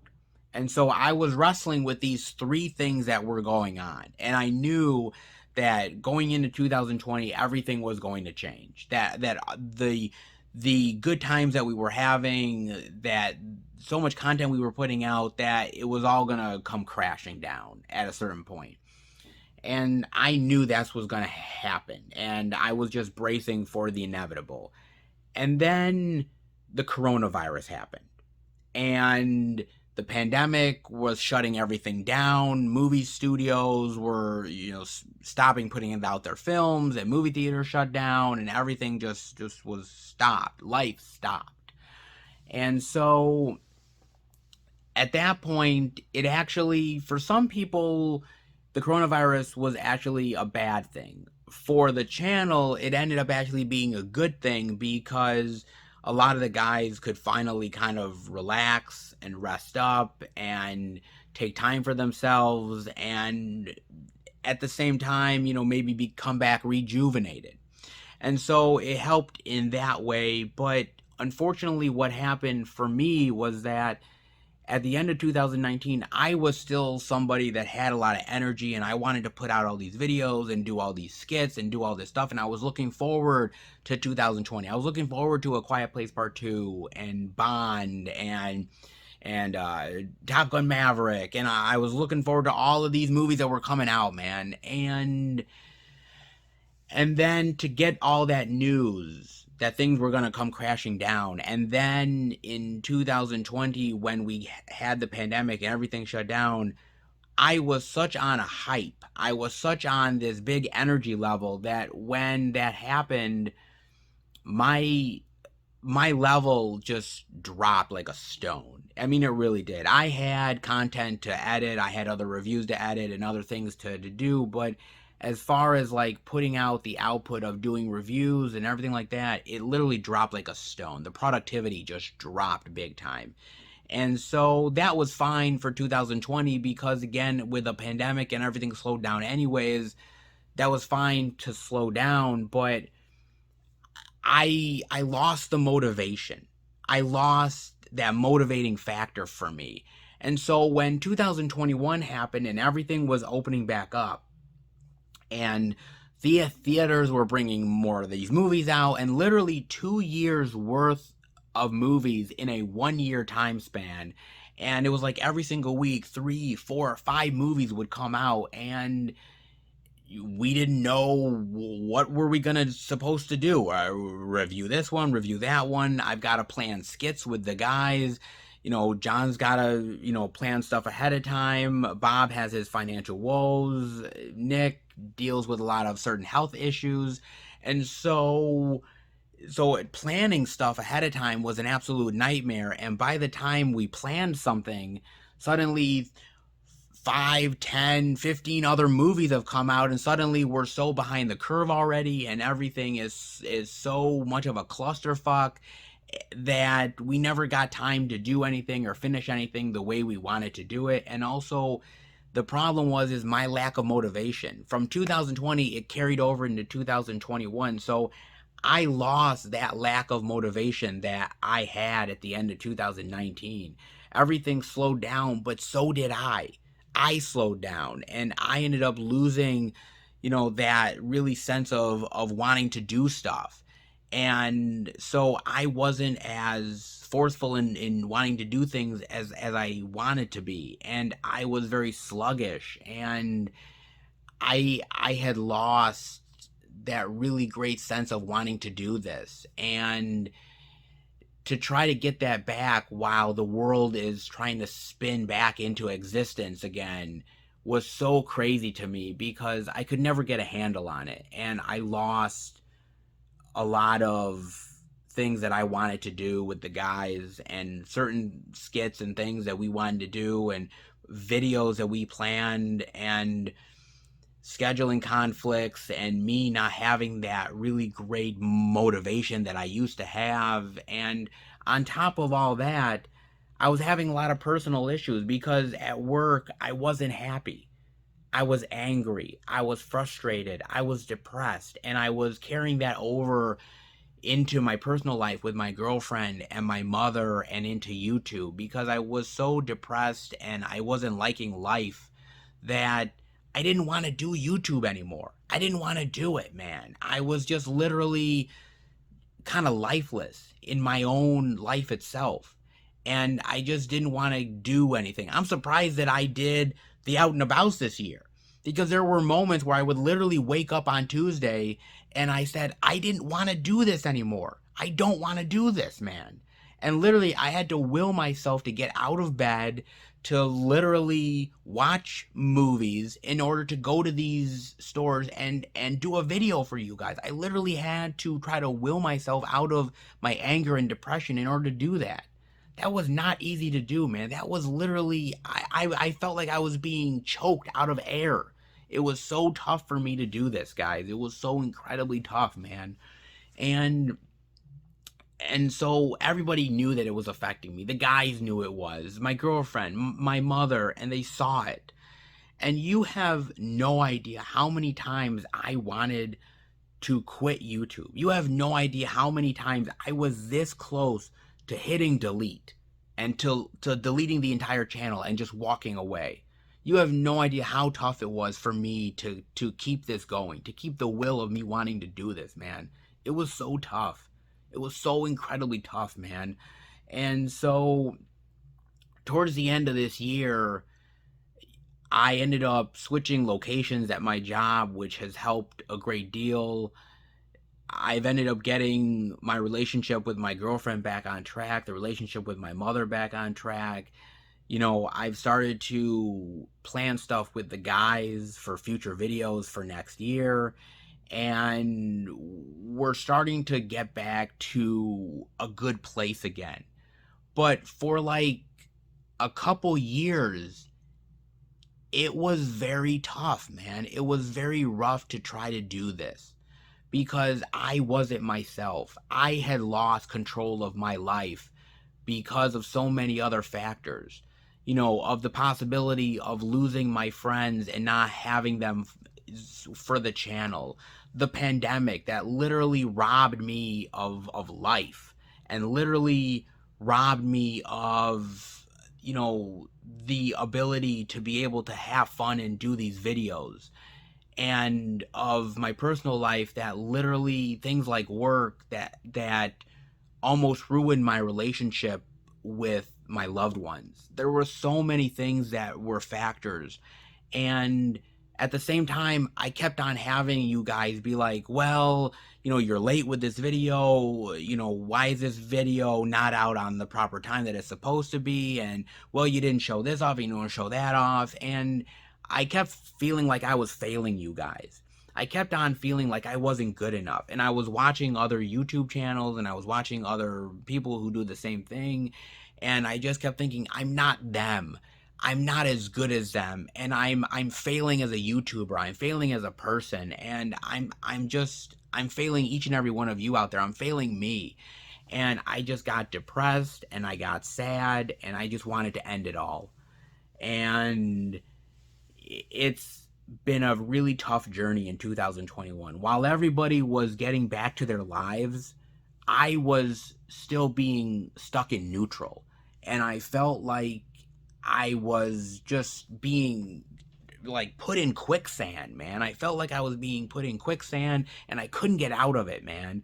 You know, because 2020 felt like a breather, but it also ended up really killing my motivation, and work ended up really becoming something that was really just killing me emotionally. And it carried over so much into 2021 that 2021 to me felt worse than 2020. I was angry. I was upset. I was depressed. I had so many emotions coming at me all at once. And I just felt like I couldn't control my life. I couldn't control things that were going on around me. I felt like a failure. I felt like I was literally letting everybody down around me. And I couldn't get out of that feeling. And it just literally drowned me at every single moment. And at the same time, I still want to try to keep on going. I still want to try to hold on to this the best I possibly can. And it really messed with my psyche. It messed with my mind. And I had lost my way, guys. I really did. And everything from the end of 2019 to the pandemic, through issues with work and my personal life, it all just slowly but surely kept crumbling right into me. And it felt like I was really literally being bombarded with everything, and it was crushing me like a can. And so, you know, you don't really realize that you're drowning until you actually are. You don't realize that you're literally going under and you can't breathe until you're there and it's right on top of you. And that's what it was for me. Truly, it was, man. And so, at the end of the day, I didn't realize that all these factors were going to hit me hard this year, but they really did, man. I was just so obsessed with trying to worry about so much stuff that I was forgetting about me at the end of the day. And and at a certain point, I had to try to fix myself. I had to try to fix my life. And in order to do that, I had to say to myself, what am I going to do? Am I going to worry about YouTube over my own life? Or am I going to at least start to take charge of my life again and try to fix things? And that's what I did. I put YouTube secondary. And I know that's upset a lot of you guys. And I know that's frustrated a lot of you. And I know that some of you have really been very angry at me for not putting out the videos on time, and you've commented a lot of things of like, well, I can't believe this is happening, and well, this channel has went downhill, and etc, etc. And some of you have even unsubscribed to me. Some of you have been like, well, look, I'm out. You're not the way you used to be, and I'm done. And you want to know what? I'm fine with that. I'm 100% fine with that, because I can't have the negativity in my life, man. I just can't do it. I do this for fun. That's what I do this for, man. And I had forgotten about that. I was so worried about the obligation of putting out a video all the time for you guys on a schedule and trying to work it out that I wasn't maintaining me. I was losing focus on myself and the world around me. And I have to understand that YouTube for me is a hobby. It's something that I love to do because I love movies. I love talking about movies. Any video that you've seen, you know that. But it cannot be the be-all, end-all of my life. And I had to learn. It had to be a really hard lesson for me, guys, but I had to learn that, yes, I will get upset the fact that, me and the guys didn't get a skit done the way I wanted us to. And, oh, we missed out on doing a review of this movie or that movie, and all the frustration of it. But I got to realize that there's always going to be other times to do that. And there's always going to be other moments. And, okay, we might have missed out on this one, but we'll get the next one. And I have to start thinking that way. I can't be extremely obsessive anymore, because life is too short for that shit. Life is so short for that, man. We have such a limited time on this earth. If you really think about it, between working and life obligations and everyday things that we do, man, time is so short. And I have to, yes, want to put a certain emphasis on the channel, and I still want to do it, but I also have to put an emphasis on myself and my loved ones and care for everything else around me. Because if everything else around me isn't in good shape, then I can't really put the energy into YouTube. Everything has got to work out the way it needs to in order for everything to really be in harmony, I suppose.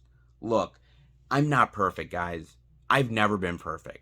And I'm going to make mistakes along the way. Okay, I might not do a Dollar Tree video the way you guys want me to that month. Or, oh, hey, I might be late by a couple weeks putting out an Out and About. And maybe I'm not talking about the latest releases that week when everybody else is doing the same thing. I'm sorry. I get it, right? I failed you. Okay, cool. I'm okay with it. Because at the end of the day, I have to learn to have fun again. I need to learn to not take this so seriously. And I guess that's the thing that I was doing, because back in 2019, we were rolling so much and we were putting out so much content, and I was thinking to myself, oh my god, okay, we're doing this, and I can schedule this, and this is like a business thing now, and we can make this thing into something really big and amazing. And I lost that sense of fun. And I was so focused on being so serious that I was like, I wasn't having fun with the guys anymore. And I was just so obsessed. And I, in turn, because of all that, I had lost focus on so many other factors that, with the pandemic and everything, it really ended up changing me in a lot of ways. And me slowing down, I lost a lot of motivation, and therefore I wasn't really focused as much as I used to be, and I might have ended up becoming depressed because I couldn't do as much as I wanted to. And then in 2021, when everything was coming back again and everybody else was not being able to do certain things, I got frustrated. I got angry. And I took it out on a lot of other people, and I took it out on myself. And now at the end of 2021, I'm finally getting back to a good place again. I'm finally starting to understand again that this is not meant to be a business transaction. This is not meant to be, you know, a money-making scheme. This is supposed to be fun. At the end of the day, when I do videos with the guys, it's meant to be a fun experience that I do with them. It is meant to be something that I cherish as being something that I can see as a memory, and something where I'm like, hey, we have a few laughs and we make a video and it's cool. I can't be that guy that turns everybody away. I can't do it, man. And so it's been a extremely tough lesson to learn that at the end of the day, I love doing YouTube. I love talking about movies. I love this channel.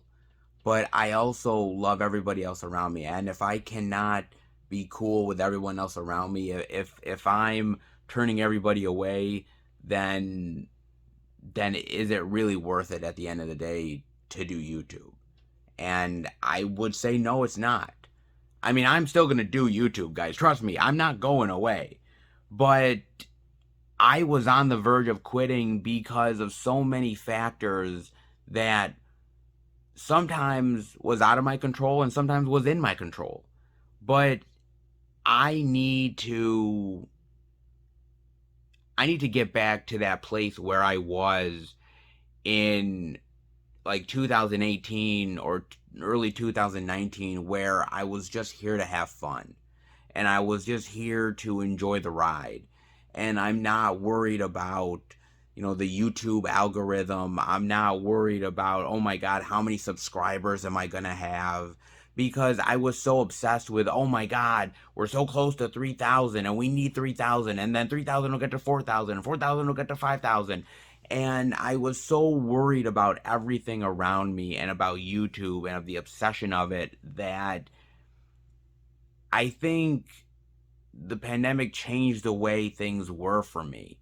And I was so upset by the lack of a slowdown. And then when things were ramping back up, I was so pissed off about the lack of what I was putting out. And I was becoming somebody that I didn't want to be. And so going forward, I think at least for 2022, I'm here to have fun, man. I'm here to bring it back to keep it simple, stupid. All right, I'm here to enjoy the ride. And okay, we might not put out a review of the latest release, and we may miss that. And okay, we may upset you because I haven't put out an out and about in a couple weeks and I'm busy doing other things, and I'll get to it when I can. But just know that I'm still passionate about this. I'm still passionate about YouTube. I'm passionate about movies. But in order to be passionate about that, I have to maintain me. And so just know that I'm going to want to be better in 2022 for you guys. I want to put out more content. I want to make sure that I'm still supplying the entertainment for you guys. But at the end of the day, I also want to make sure that I'm not forgetting that this is fun and that I'm here for a passion, for my love of movies, because at the end of the day, I want to be proud of what I put out there onto the channel. I want to be proud of all the content that I give you guys. And if I'm not feeling it, then it's not worth it to put out, man. And that's the truth of it. Because, look, when I put out a 2 or 3 hour video, I know some of you guys probably get overwhelmed. Oh my God, he's putting out a video that's that much hours? Are you kidding me? What does he got to talk about? But to me, it's been all about the passion. It's been all about really going out there and just pouring my heart into this.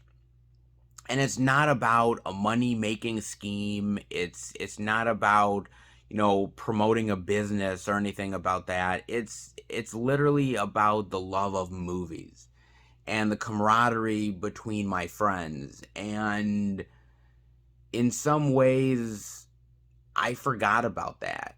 And in some ways, I had lost my way. And unfortunately, I didn't grow.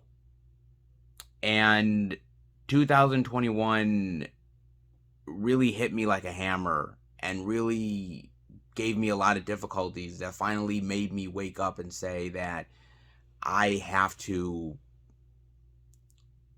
be better. I have to go back to what I loved about doing YouTube. I have to go back to understanding that people have lives and people have issues and that we're not going to get to everything, but that's okay. But we're not perfect, but we're not meant to be perfect.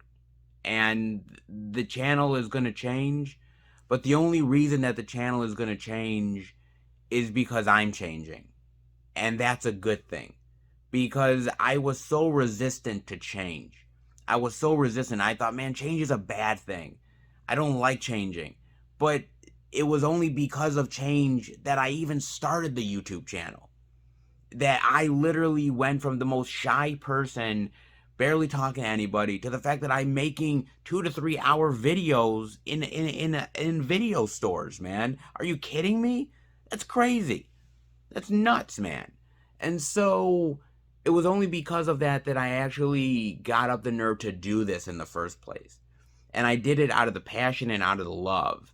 And I can't worry about subscriber counts. I can't worry about views. I can't worry about, oh my God, how much money am I going to make? I can't worry about that, man. It has to go back to the love of it and the fun of it. And now that I'm getting myself back into a good place again, I can now start to put that mentality back into YouTube. So 2022 for me is getting back to basics, getting back to the fun and the love of movies and of doing YouTube and just not worrying as much as I used to. And that the world is going to spin the way it's going to spin. I have no control over that. I have no control over when this pandemic ends. I have no control over, the next time that John can do a review or, Nick is available or whatnot. It is what it is. And I have to go with the flow. And that's something that I have to end up really focusing on. And that's what I'm going to do going forward. I'm still going to do YouTube. You guys are not going to get rid of me, okay? You guys are not going to get rid of me at all. I'm going to do my best to stay here because I do love YouTube so much and I love you guys. But just know that, 2021 was a real struggle for me. And unfortunately, I really needed to focus on myself. And so, in order for that to work, I needed to slow down on YouTube and I needed to find myself again. And I'm slowly doing that. I've got a ways to go and I'm not 100% there yet. But I'm starting to feel better about myself. I'm starting to feel better about the world and my relationships again, and that's going to translate to YouTube. And so I want to thank you guys for supporting me. I want to thank you guys for really going out of your way to stick with me.